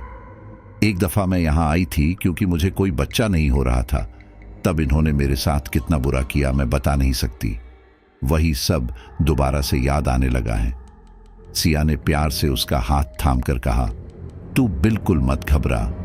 हम यहाँ वैसे भी तुम्हारे लिए नहीं बल्कि मेरी समस्या के लिए आए हैं, इसलिए जो भी करना होगा वो मेरे साथ ही करेंगे। चल अंदर चलते हैं। कुछ ही पल में वो दोनों बहनें उस मनहूस घर के अंदर थीं।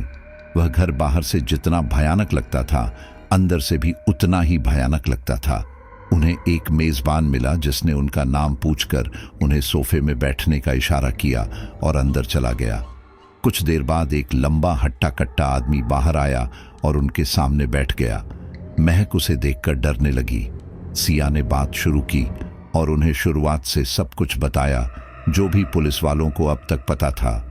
उस तांत्रिक ने पूछा, वो लड़के जो उसका शिकार हुए हैं, क्या उनके जिस्म का कोई अंश जैसे बाल, नाखून वगैरह आप लाए हैं? सिया ने हाँ में सर हिलाते हुए अपने पर्स में हाथ डाला और एक छोटी सी डिब्बी निकाली जिसमें अविनाश के बाल थे। इस बाल को उसने बड़ी चालाकी से लिए थे जब वो उससे मिलने अस्पताल गई थी। उस बाल को हाथों में लेकर उस तांत्रिक ने कुटिलता से मुस्कुराते हुए कहा, अब तो उसे मुझसे कोई नहीं बचा सकता। यह कहकर वह अंदर चला गया और दोनों बहनों को भी अंदर आने का इशारा कर दिया। वह अंदर बना तंत्र साधना हेतु विशेष रूप से तैयार किया गया कमरा था, जहां कई भयानक और विशालकाय तस्वीरें लगी हुई थीं। महक उस कमरे में आकर खौफ से कांपने लगी थी। सिया ने उसे गले लगाते हुए कहा, क्या हो गया है तुम्हें? क्यों परेशान हो? सब ठीक हो जाएगा। उस तांत्रिक के कहने पर सिया महक का हाथ पकड़कर बैठ गई और कुछ ही देर में वहां भयानक तंत्र साधना होने लगी।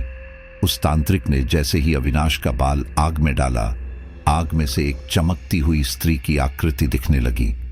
उसे देखकर तांत्रिक ने भी कुछ खौफ से कहा, यह कोई भूत प्रेत नहीं बल्कि एक यक्षिणी है।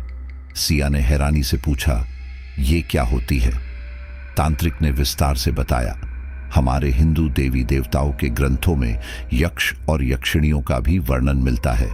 उनका स्थान स्वर्गलोक से नीचे माना गया है।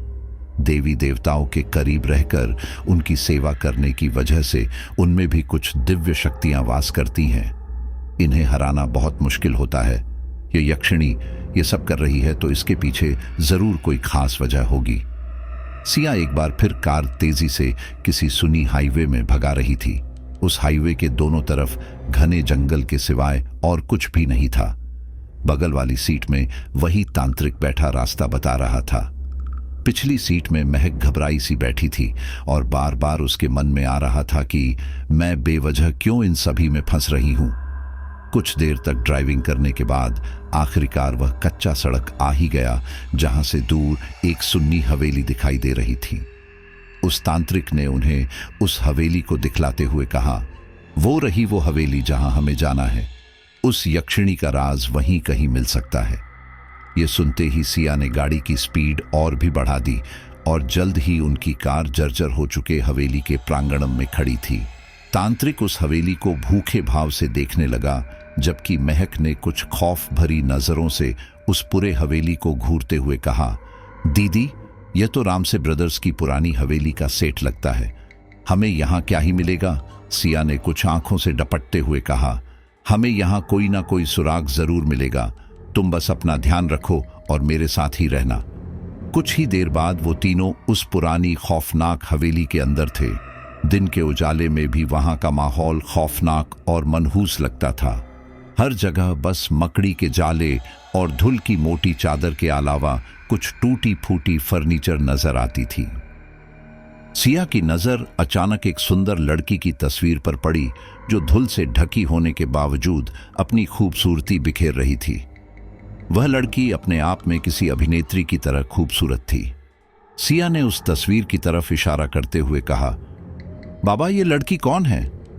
बाबा ने उसे किसी भूखे भेड़िए की नजर से देखते हुए छाती सहलाते हुए कहा, ये इस हवेली के मालिक की बेटी है। सिया ने कुछ प्यार के भाव से देखते हुए कहा, बेहद प्यारी बच्ची है। इसकी उम्र कोई 16 से 17 साल ही होगी। इसके घर वाले कहाँ हैं? उस तांत्रिक ने कुछ गुस्से में कहा, मर गए वो। उसी यक्षिणी ने उन्हें अपना निवाला बना लिया, क्योंकि उसे इस लड़की का जिस्म चाहिए थी। देवलोक में रहने वाली यक्षिणियों का सौंदर्य अप्सरा की तरह होता है, लेकिन किसी गलती की वजह से यदि उन्हें वहां से निष्कासित किया जाता है तो उनका रूप बेहद खौफनाक हो जाता है। वो एक तरह की चुड़ैल में बदल जाते हैं। उसके बाद उनका एकमात्र मकसद अपना पुराना सौंदर्य पाना और प्रतिशोध लेना ही होता है।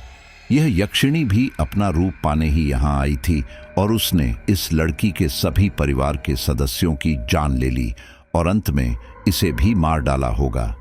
ये सब सुनकर सिया का खून खोलने लगा। उसने गुस्से में दंत किटकिटाते हुए कहा, बस एक बार मुझे मौका मिल जाए, मैं उस यक्षिणी को ऐसा सबक सिखाऊंगी कि कभी ऐसी हरकत करने की हिम्मत नहीं करेगी। क्या हम उस यक्षिणी का अंत नहीं कर सकते? तांत्रिक बाबा ने कुछ सोचते हुए कहा, यदि हमें कोई ऐसी महिला मिल जाए जिसका खून पवित्र हो तो ऐसा हो सकता है। एक खास शक्तिशाली अस्त्र से किसी यक्षिणी का अंत संभव है। सिया ने पूछा, कैसे मिलेगा वो अस्त्र? तांत्रिक ने कुछ गुस्से में झल्लाते हुए कहा, तुम सवाल बहुत पूछते हो। पहले जो यहां करने आए हैं वो तो कर लें। चलो वहां ऊपर चलते हैं। यह कहकर तांत्रिक सीढ़ियों से ऊपर की ओर चलने लगा और जल्द ही वो सभी एक विशालकाय कक्ष में खड़े थे, जो किसी जमाने में बेहद आलीशान और खूबसूरत रही होगी, लेकिन अभी तो नर्क की जगह लगती थी। उस कक्ष के दीवार में उसी लड़की की तस्वीर थी और सज्जो सज्जा का सामान। महक को अचानक बाथरूम आने लगा तो पास में लगे बाथरूम की तरफ बढ़ी। वहां उसे बहुत सा खून दिखाई दिया, जिसे देखकर उसकी चीख निकल गई। उसकी चीख सुनकर तांत्रिक और सिया दौड़े चले आए। वहां का नजारा देखकर सिया की भी रूह कांप गई। वह एक विशालकाय बाथरूम था जिसके बीचों बीच एक बाथटब मौजूद था। उसी में खून जमा था और बाहर भी खून था। उस तांत्रिक ने वह देखकर जल्दी से वहां से चलने का इशारा किया। कुछ ही देर बाद वो तीनों पूरी हवेली में घूम रहे थे कि उन्हें एक गुप्त कमरा नजर आया, जो कभी उस हवेली की पूजा घर रही होगी, क्योंकि मां दुर्गा की जर्जर हो चुकी मूर्ति अभी भी वहां मौजूद थी। तांत्रिक ने सिया को आगे बढ़ने का इशारा किया और सिया कुछ सहमी सी वहां जाकर उस मूर्ति को भक्ति भाव से देखने लगी, मानो पूछ रही हो कि आपके होते हुए ये खूबसूरत हवेली नर्क में कैसे बदल गई मां? उस तांत्रिक ने गुस्से में आंखें दिखलाते हुए कहा, उसी मूर्ति के नीचे शायद तुम्हें कोई दरवाजा या लोकर दिखे। सिया ने हाँ में सर हिलाते हुए देखा और उसे एक लोकर मिल ही गई। उस लोकर को देखकर सिया के दिल में उस तांत्रिक के लिए सम्मान और भी अधिक बढ़ गया। सिया ने जैसे ही मूर्ति के नीचे मौजूद उस लोकर को खोलने की कोशिश की, वह नहीं खुली। सिया ने हताश होकर तांत्रिक को देखकर कहा, ये लोक हैं। तांत्रिक ने आंखें बंद कर कुछ याद किया और उसके बाद कहा, उस पूजा घर की सबसे किनारे की टाइल्स निकली हुई है, उसी में एक चाबी है। सिया झट से वहां गई और उसे सच में एक सुंदर सी चाबी दिख गई। सिया के लिए यह सब अब काफी रोमांचक हो चला था। तांत्रिक और महक भी उस चाबी को देखकर खुश हो गए। सिया ने जल्दी से उस चाबी के मदद से लोकर खोलने की कोशिश की तो एक ही झटके में वो खुल गई। सिया ने उत्सुकता से अपना हाथ लोकर के अंदर डाला तो उसे वहां एक लाल कपड़े में लिपटा कोई ग्रंथ मिला। सिया ने जल्दी से उसका कपड़ा हटाकर उसे देखा। उस ग्रंथ की जिल्द सोने की बनी थी, जो अपने आप में उसे विशेष बना रही थी। उस पर संस्कृत में लिखा था, यक्षिणी साधनम। तांत्रिक बाबा ने उस किताब को देखकर खुशी से नाचते हुए कहा, जल्दी वो ग्रंथ मुझे दो। सिया ने कुछ अजीब भाव से तांत्रिक को देखते हुए वह ग्रंथ उनकी तरफ बढ़ा दिया। उस तांत्रिक ने जैसे ही अपना दाहिना हाथ बढ़ाकर उस ग्रंथ को छुआ, उसे एक तेज झटका लगा, मानो उसने हाई वोल्टेज की करंट को छू लिया हो। वह सीधे दूर रखी पुरानी सोफे में गिरा और दर्द से कराहने लगा। उसने अपना हाथ जोर से दबा रखा था, जो लाल हो चुका था। कुछ ही देर में उसके हाथ में ऐसे फफोले पड़ने लगे, मानो उसके हाथ में कोई गर्म खोलती चीज गिर गई हो। वो उसी तांत्रिक का घर था जहां दर्द से बिलखते हुए वह तांत्रिक बैठा था और उसका एक चेला मलहम पट्टी कर रहा था। दर्द में होने के बावजूद उसका पूरा ध्यान सिया के हाथों में मौजूद उस ग्रंथ पर ही था। वह एक पल को भी अपनी नजर उस पर से हटा नहीं रहा था। महक सिया के बगल में ही बैठी थी और उसका मन अब घबराने लगा था। उसकी छठी इंद्रियां चीख चीख कर कह रही थी कि वो दोनों एक बड़ी मुसीबत में फंस चुकी हैं। महक ने कोशिश भी की थी कि वो ग्रंथ तांत्रिक को देकर जरूरी कार्य के बहाने वहां से निकल भागे, लेकिन वह तांत्रिक उन्हें जाने ही नहीं दे रहा था। वह महक और सिया को अकेला ही नहीं छोड़ रहा था, क्योंकि वह भी समझ चुका था कि महक सिया को ले जाएगी और उसका कार्य अधूरा रह जाएगा। तांत्रिक ने हाथ में पट्टी बांधकर व्याकुल मन से कहा, उस ग्रंथ को जल्दी से खोलो और उसमें क्या लिखा है मुझे पढ़कर बताओ। सिया ने हाँ में सर हिलाया और खोलकर देखने लगी। महक ने सहमते हुए पूछ ही लिया, बाबा जी, इस किताब को छूते ही आपको क्या और कैसे हो गया? यह सवाल सुनकर वह तांत्रिक थोड़ हड़बड़ा गया और कुछ सोचकर बोला, मैं यह बात भूल गया था कि इस ग्रंथ को केवल वो ही स्त्री हाथ लगा सकती है जो हमेशा से पवित्र रही हो, इसलिए मेरा हाथ जल गया। सिया ने पहला पन्ना खोला और उसे पढ़ने लगी। तांत्रिक उसका मतलब खुद समझ रहा था, लेकिन किसी को समझा नहीं रहा था। दूसरी तरफ महक भी कुछ संस्कृत समझती थी, इसलिए वो भी समझने लगी थी कि यह कोई मामूली ग्रंथ नहीं है, बल्कि किसी दिव्य शक्ति का आवाहन करने का संसाधन है। सबसे अंत में तांत्रिक कुछ खुश होकर आंख नाचते हुए बोला, मतलब यह विधि करते ही वह यक्षिणी यंत्र में कैद हो जाएगी और हमें वो तिलिस्म त्रिशूल मिल जाएगा जिसकी बदौलत हम उसे खत्म कर सकते हैं। सिया भी कुछ प्रसन्न होकर ग्रंथ वापस लाल कपड़े में लपेटकर बोली, तो हमें वह विधि कब करनी होगी? तांत्रिक ने कुटिलता से मुस्कुराते हुए कहा, आज रात ही कर देते हैं, भला नेक कार्य में देरी कैसे? यह कहकर तांत्रिक अपने एक चेले के साथ अंदर चला गया और अब महक को मौका मिल ही गया कि सिया से अकेले में बात कर सकें। महक ने सिया से कहा, दीदी, कुछ भी कर गाड़ी में चलो, मुझे आपसे अकेले में कुछ बात करनी है। सिया ने हाँ में सर हिलाया और तांत्रिक के वापस आते ही कहा, महक को डायबिटीज है और उसे इंजेक्शन लेना पड़ता है। मैं उसे कार में इंजेक्शन देकर अभी आती हूं, आप विधि की तैयारी करें। यह सुनकर तांत्रिक मना नहीं कर पाया और हामी भर ही दी। महक ने मन ही मन भगवान का शुक्रिया अदा किया और जल्दी से गाड़ी की ओर बढ़ने लगी। कुछ ही देर में सिया महक के साथ अपनी कार में थी। महक ने सबसे पहले सभी कांच बंद करने को कहा, उसके बाद कुछ सोचकर कहा, दीदी, मैंने आपको पहले भी कहा था कि यह आदमी ठीक नहीं है, लेकिन आपने ही जिद की तो मैं यहां आपको ले आई।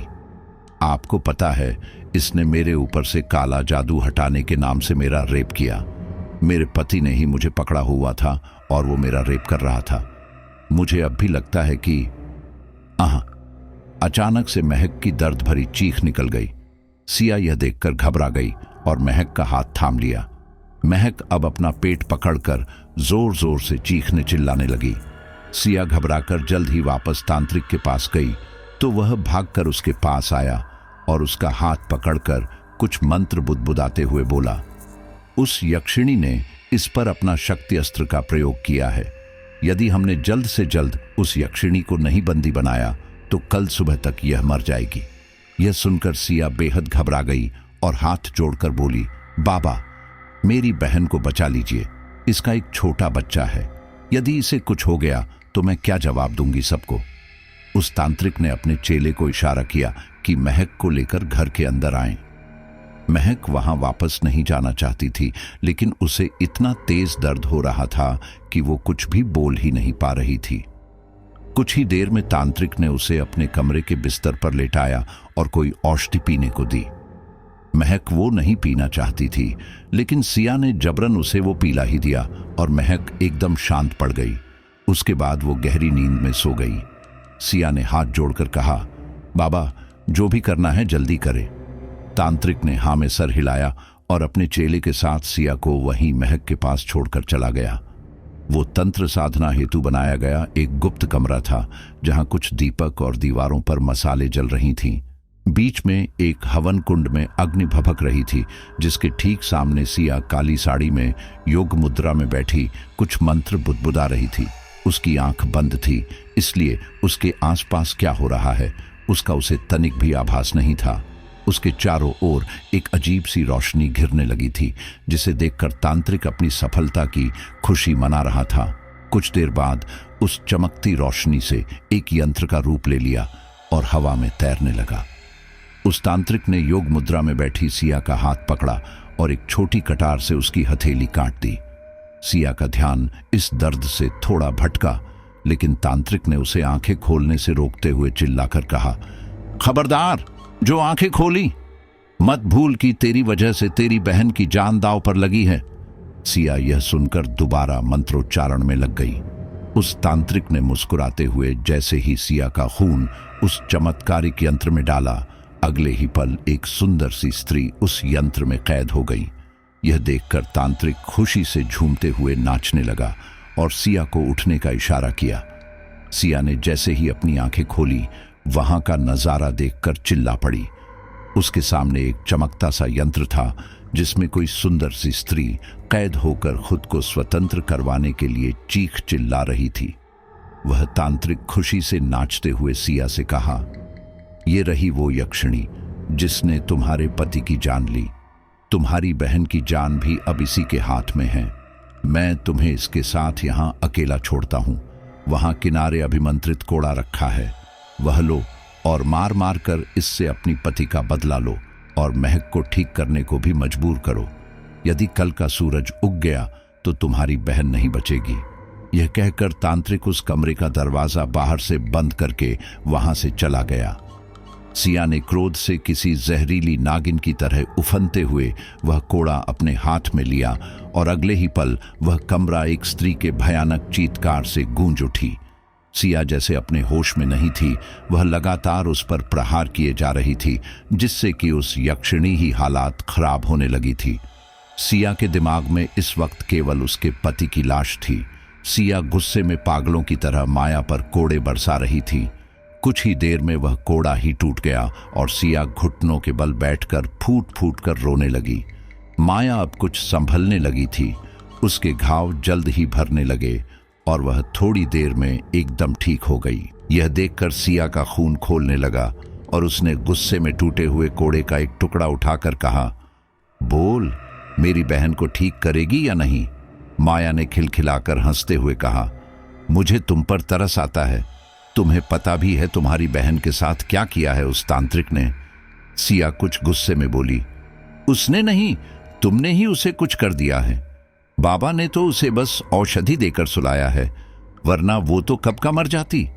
माया ने इतना सुनते ही हंसते हुए कहा, उसने तुम्हारी बहन पर काला जादू किया है।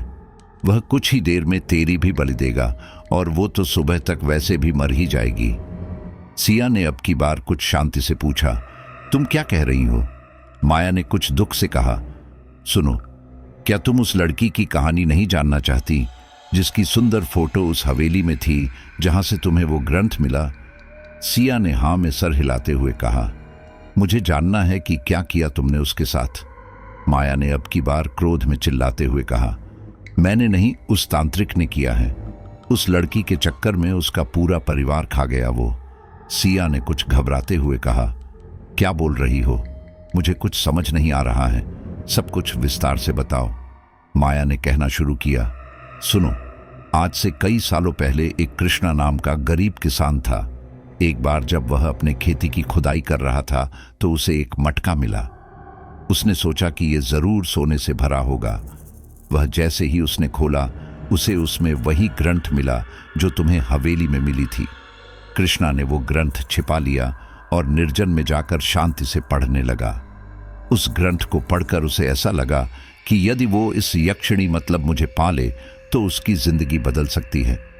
वह अगले दिन से ही जंगल में जाकर तपस्या करने लगा। लगातार 40 दिन और 40 रात तक अन्न जल त्याग कर उसने मेरी साधना की और मुझे अपना लोक छोड़कर उसके पास आना ही पड़ा। वह मुझे देखकर बेहद प्रसन्न हुआ और मेरी खूबसूरती देखकर मोहित हो गया। उसने मेरे से विवाह करने का वरदान मांगा। मैंने उसे बहुत समझा, धन दौलत का लालच भी दिया, लेकिन वो नहीं माना। अंत में मैंने शिव जी का आवाहन किया और उन्होंने मेरी शंका दूर करते ही आशीर्वाद दिया कि मुझे एक स्त्री का जिस्म प्राप्त हो। उसके बाद मैंने उसके साथ शादी कर ली और हम दोनों वहां से दूर शहर में आकर रहने लगे। मैंने उसे समझाया कि एकदम से यदि आपके पास बेहद धन दौलत आ गई तो किसी को जवाब ना दे पाओगे, इसलिए शुरुआत में मेहनत करो। कृष्णा एक छोटी सी फैक्ट्री में काम करने लगा। हम वो पैसे शेयर मार्केट में लगा देते। उसके बाद वो वहां जुआ खेलने लगा और क्रिकेट मैच में भी पैसे लगाने लगा। कुछ ही समय में हमारे पास बेहद पैसे आ गए, क्योंकि भले ही मेरे पास इंसानी जिस्म थी, लेकिन मेरी शक्तियां यक्षिणी की ही थीं। मुझे पहले ही हर सौदे में नफा नुकसान दिख जाता और मैं उन्हें बता देती। कुछ सालों बाद हमने अपना खुद का एक फैक्ट्री खोला, जो दिन दुनी रात चौगुनी चल पड़ी। उसके बाद हमने अपने रहने के लिए जंगल में वो हवेली बनाई जहां तुम तीनों गए थे। हमारी जिंदगी बेहद अच्छी कट रही थी। कुछ ही समय में महादेव की कृपा से मैं गर्भवती हुई और मैंने एक सुंदर कन्या को जन्म दिया। तुमने उस हवेली में जिस सुंदर लड़की की तस्वीर देखी, वो मेरी बेटी शकुंतला थी। सब कुछ सही था कि अचानक एक दिन हमारे घर में यही तांत्रिक कुछ काम मांगने आया। हम अज्ञान थे उसके मंसूबे से और मेरे पति ने उसे माली की नौकरी दे दी। कुछ ही समय बाद हमें पता चल गया कि उसकी नज़र मेरी पुत्री शकुंतला पर है। वो उसे अपनी वासना मिटाकर बलि चढ़ाना चाहता है ताकि शक्तियां प्राप्त हो सकें। सच का पता चलते ही मेरे पति अपना पिस्तौल लेकर उसे मारने दौड़े, लेकिन उसने अपनी रक्षा के लिए पहले से ही बहुत से भूत प्रेत को बाध्य कर रखा था। उन सभी ने मिलकर मेरे पति को मार डाला और वह तांत्रिक हमारे हवेली के अंदर आ गया। हवेली में काम करने वाले और लोगों ने उससे लड़ने की कोशिश की, लेकिन कोई उस राक्षस से जीत न सका। हम दोनों माँ बेटी कमरे में छिपे थे। वह तांत्रिक हम तक पहुंच ही गया और उसने अपनी शक्तियों से मुझे कैद कर लिया। वह हम दोनों को बंधक बनाकर हवेली के तहखाने में ले आया और वहीं अपनी तंत्र साधना करने लगा। वह मेरी शक्तियों का इस्तेमाल कर दिव्य त्रिशूल प्राप्त करना चाहता था, जिसे शिवजी ने मुझे उपहार में दी थी। उस राक्षस ने मेरी आंखों के सामने ही मेरी बेटी को यातनाएं देना शुरू कर दिया। कई दिन बीत गए और जब मुझे कोई रास्ता नहीं सूझा तो मैंने अपनी ही हाथों से अपनी बच्ची की जान ले ली, क्योंकि शिवजी के त्रिशूल को इस दुष्ट के हाथों में देकर दुनियाओं को तबाह कैसे कर सकती थी। उसके बाद मैंने खुद को भी मार डाला और वापस अपने लोक में लौट आई। अपनी हार से हताश होकर यह तांत्रिक लौट गया और हर जगह उस ग्रंथ को खोजने लगा, जिसकी मदद से वो मुझे वापस हासिल कर सकता था। मैंने अपनी शक्तियों से उसे छिपा कर रखा था, लेकिन कोई खास नक्षत्र में जन्मी पवित्र स्त्री उसे आराम से देख सकती थी और मेरी साधना आराम से कर सकती थी। मैं अपने आप को उस ग्रंथ की साधना से मुक्त करवाने के लिए कोई रास्ता खोज रही थी।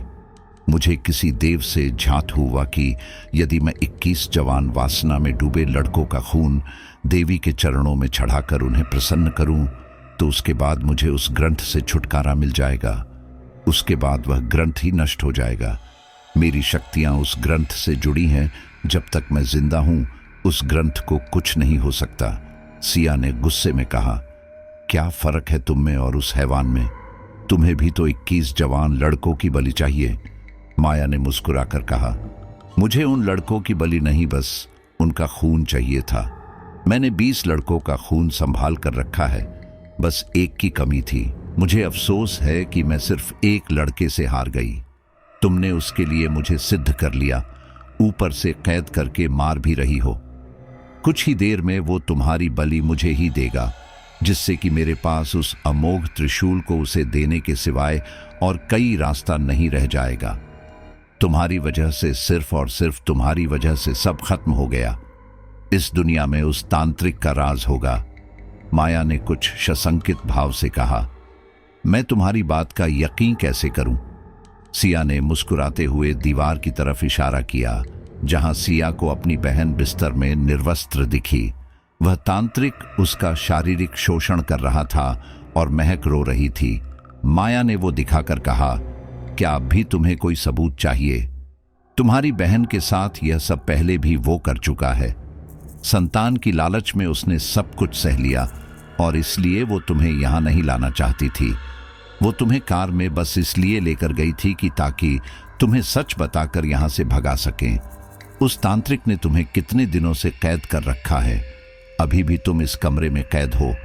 वो तंत्र साधना हेतु तैयार कुछ खास तरीके का कमरा था, जहां भूमि पर बीच में एक अजीब सा यंत्र उकेरा गया था।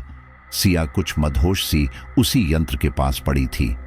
वह तांत्रिक बार बार कोई मंत्र दोहराते हुए हवन कुंड की अग्नि में घी डाल रहा था। हवन कुंड की अग्नि अपने पूरे उफान में जल रही थी। वहीं दूर में तांत्रिक का साथी बैठा सब कुछ अजीब नजरों से देख रहा था। कुछ देर बाद वह तांत्रिक अपनी जगह से उठा और अपने साथी की तरफ हाथ बढ़ाया। उसने एक तेज चाकू उसे दे दिया। उस तांत्रिक ने सिया का एक हाथ यंत्र पर रखा और उसकी कलाई काट दी। सिया अचानक हुए इस हमले से संभल नहीं पाई और दर्द से चीखने लगी।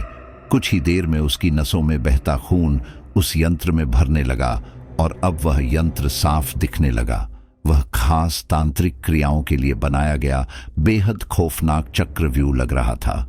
उस यंत्र के पूरा बनते ही तांत्रिक खुश होता हुआ बोला, अब मेरी वर्षों की तमन्ना पूरी होगी। उसने जल्दी से उस यंत्र में किसी चमत्कारिक भभूत को डाला और वह यंत्र जलने लगा। कुछ ही देर में माया एक देवी स्वरूप में प्रकट हुई और आशीर्वाद मुद्रा में खड़े होकर कहा, कहो क्या इच्छा है तुम्हारी? तांत्रिक ने खुश होकर अपनी आंखें बंद कर कहा, मुझे शिवजी का वो अमोघ त्रिशूल चाहिए जो किसी को भी अमर बना सकती है। माया ने बिना किसी हाव भाव के हवा में हाथ उठाया और एक दिव्य त्रिशूल उसके हाथों में प्रकट हो गई। माया ने उस तांत्रिक को दिया ही था कि अचानक उस कमरे में गोली चलने की आवाज गूंज उठी। वह गोली उस तांत्रिक के सीने में लगी और वह दर्द से कराहता हुआ उस ओर देखने लगा जहां से गोली चली थी। सामने पिस्तौल थामे उस शख्स को देखकर उसकी आंखें फटी की फटी रह गई। वहां और कोई नहीं बल्कि सिया की बहन महक ही थी। वह अब बिल्कुल ठीक हो चुकी थी और उसके हाव भाव अब बेहद खौफनाक लग रहे थे। उस तांत्रिक ने उसकी तरफ आश्चर्य से देखते हुए कहा, क्यों? आखिर क्यों? महक ने हंसते हुए कहा, मैं उस दिन यहां तुम्हारे पास संतान प्राप्ति के लिए आई थी और तुमने क्या किया? मेरा अच्छे से बलात्कार करके अपना ही बच्चा मुझसे पैदा करवाया ताकि उसकी बलि अपनी तांत्रिक कृत्यों में दे सको। मैंने उसी दिन से ही तुमसे बदला लेने की ठान ली थी। यही कारण था कि मैंने तुम्हारे इस चेले को अपने प्यार के जाल में फंसाया और सिया दीदी को तुम्हारे पास लेकर आई ताकि तुम पहले अपने मंसूबे में कामयाब हो सको। वह तांत्रिक गुस्से में चिल्लाता हुआ बोला, हरामजादी, मैं तुम्हें जिंदा नहीं छोड़ूंगा। उस तांत्रिक ने जैसे ही पास ही पड़े खड्ग को उठाने की कोशिश की, महक ने दूसरी गोली चला दी जो सीधे उस तांत्रिक के भेजे में लगी। उसके बाद उसने बगैर देर किए एक गोली उसके चेले पर चला दी जो सीधे उसके माथे पर लगा और वह बिना कुछ सोचे ही मर गया। यह सब देखकर असहाय सी सिया खुश होने लगी कि आखिरकार अब जीत हमारी हुई। सिया के अनुमान के विपरीत महक आगे बढ़ी और माया के सामने खड़ी होकर बोली, लाओ वह त्रिशूल अब मुझे दे दो। माया ने यह सुनते ही वह त्रिशूल महक की ओर बढ़ा दिया। महक वह त्रिशूल अपने हाथों में लेकर झूम उठी। सिया यह सब देखकर बड़े आश्चर्य से पूछने लगी, यह सब क्या और क्यों हो रहा है? महक ने खिलखिलाकर हंसते हुए कहा, दीदी आप भी न बड़े भोले हो। आप तो जानते ही हो कि बचपन से ही मेरा सपना दौलत शोहरत और इज्जत कमाना था, फिर चाहे इसके लिए कुछ भी करना पड़े। मैंने कॉलेज लाइफ में न जाने कितने ही लड़कों को अपने प्यार के जाल में फंसाया और अंत में मेरी शादी पिताजी ने जबरन एक सरकारी नौकरी वाले छोटे आदमी से करा दी जो खुद मुझे मर्द होने की भी खुशी ना दे सका और मुझे बांझ बतलाकर कभी अस्पताल तो कभी ऐसे बाबाओं के पास लेना चाहता रहा। एक दिन मेरा पति मुझे इस ढोंगी बाबा के पास लेकर आया और इसने मेरा रेप किया। इस घटना से मैं अंदर तक दहल गई और आत्महत्या करने के लिए घर से भागकर पास वाले जंगल में चली गई। वहीं मेरी जान माया ने बचा ली और हम दोनों दोस्त बन गए। माया से काफी पूछने पर मुझे अपनी असलियत बता दी कि वो एक यक्षिणी हूं। सिया ने अपने बाल नोचते हुए कहा, मुझे कुछ समझ में नहीं आ रहा है, ये माजरा क्या है? माया ने शांति से समझाते हुए कहा, देखो मैंने तुम्हें उस तांत्रिक के बारे में जो भी बतलाया था वो सच है। मुझे इस यक्षिणी योनि से और उस किताब से मुक्ति चाहिए। माया ने उस तांत्रिक किताब की ओर उंगली से इशारा करते हुए कहा। मेरी मुक्ति का केवल दो ही मार्ग था। पहला कि मैं 21 जवान वासना में डूबे लड़कों की रक्त बलि देकर माता से मुक्ति का वरदान मांग लूं, और दूसरा रास्ता, वह इंसान जो इस त्रिशूल का हकदार होगा वह अपनी मर्जी से मुझे मुक्त कर दे, उस त्रिशूल से, उस किताब का नाश करके। इसमें पहला रास्ता मुझे आसान और मुमकिन लगा, क्योंकि दूसरे रास्ते पर कोई इंसान नहीं चलना चाहेगा। सिया ने प्रश्नवाचक मुद्रा में माया को देखते हुए कहा। क्यों? महक ने त्रिशूल को लालच भरी नजरों से देखते हुए कहा। अरे दीदी, अलादीन का चिराग मिल जाने के बाद कोई उसे छोड़ता है क्या? माया ने महक की आंखों में लालच देखकर कुछ घबराते हुए कहा। महक, तुमने मुझसे वादा किया था ना कि जैसे ही तुम्हें वो त्रिशूल मिलेगा तुम मुझे मुक्त कर दोगी। महक ने मक्कारी से हंसते हुए कहा। कर देंगे, जरा रुको तो सही, इतनी भी क्या जल्दी है? सबसे पहले मेरी एक ख्वाहिश पूरी करो, उसके बाद मैं तुम्हें मुक्त कर दूंगी। माया ने कुछ परेशान लहजे में कहा। कौन सी ख्वाहिश? महक ने खुशी से दोनों हाथ खोलकर कहा। मैं चाहती हूं कि तुम मुझे ये वरदान दो कि हर जन्म में और इसी जन्म में भी मेरे पास धन संपत्ति की कभी भी कमी ना हो। माया ने कुछ सोचकर तथास्तु कहा और फिर आगे बतलाया। लेकिन ध्यान रहे, यह सिर्फ तभी संभव होगा जब तुम दोबारा इंसान ही बनो। महक ने कुछ सोचते हुए कहा। मतलब? माया ने खिलखिल कर हंसते हुए कहा। मतलब कि हर किसी इंसान को उसके कर्म फल के अनुसार या तो स्वर्ग मिलता है या नर्क। कर्मों के हिसाब के बाद उसे कर्मों के फल अनुसार ही इंसान जन्म मिलता है, अन्यथा जानवर। महक ने कहा। हाँ, ये तो मैं जानती हूं, लेकिन मुझे ये वरदान तो है ना कि जब भी मैं इंसान बनूंगी हमेशा मेरे पास धन संपत्ति होगी। माया ने हाँ में सर हिलाकर कहा। हाँ, यही तो वरदान है। महक ने कुछ होकर कहा। तो फिर ठीक है, मैं अब तुम्हें आजाद करती हूं। यह कहकर उसने जैसे ही उस त्रिशूल को तांत्रिक किताब में मारा, वह जल उठा और उसी के साथ ही माया के जिस्म से अपार रोशनी उठने लगी। वह यंत्र से आजाद हो गई और एक सुंदर अप्सरा के रूप में महक के सामने खड़ी हो गई। महक उसे देखकर डरकर कुछ कदम पीछे हट गई। माया ने खुशी से अट्टास करते हुए कहा। अरे अरे मेरी सखी, तुम मुझसे डर क्यों रही हो? मैं हमेशा के लिए यहां से जा रही हूं, अंतिम बार मुझसे गले भी नहीं मिलोगी। महक ने कुछ सोचकर हाँ में सर हिलाया और माया ने कसकर उसे प्यार से गले लगा लिया। उसके बाद माया ने वह त्रिशूल अपने कब्जे में ले लिया। महक ने सिया की तरफ इशारा करते हुए कहा। जाते जाते दीदी को भी तो ठीक करके जाओ। माया ने जरूर कहकर अपना हाथ आशीर्वाद मुद्रा में उठाया और सिया भी बिल्कुल ठीक हो गई। उसके बाद सिया ने महक को गले से लगा लिया और दोनों बहनों ने माया को अंतिम विदाई दी। तो साथियों, यह थी माया की रहस्यमयी स्टोरी, जो कि एक यक्षिणी थी और यहाँ पर भटक रही थी क्योंकि उसे साधना से सिद्ध करके लाया गया था, लेकिन उस तांत्रिक के कारण वह यहाँ पर भटक रही थी और कैद हो गई थी। और उम्मीद करता हूँ आपको तंत्र मंत्र की नई चीज़ों के बारे में पता चला होगा कि यक्षिणी भी कभी कभी कुछ ताकतों से लड़ नहीं पाती है। तो उम्मीद करता हूँ आपको स्टोरी काफ़ी अच्छी लगी होगी और मैं आपकी उम्मीद हमेशा बनाए रखने की पूरी कोशिश करूँगा। बस आप मुझ पर विश्वास बनाए रखो। मैं आपका मिस्टर एक्स आपका ही हूँ। मैं किसी और के लिए मिस्टर एक्स नहीं बना हूँ। आप मेरी फैमिली हो, तो अगर आप मुझ पर विश्वास बनाकर रखोगे तो मैं भी आपके विश्वास को टूटने नहीं दूंगा और आपके लिए एक से बढ़कर एक तंत्र मंत्र की नई नई जानकारी लेकर आता रहूंगा। चलिए, बहुत बहुत धन्यवाद।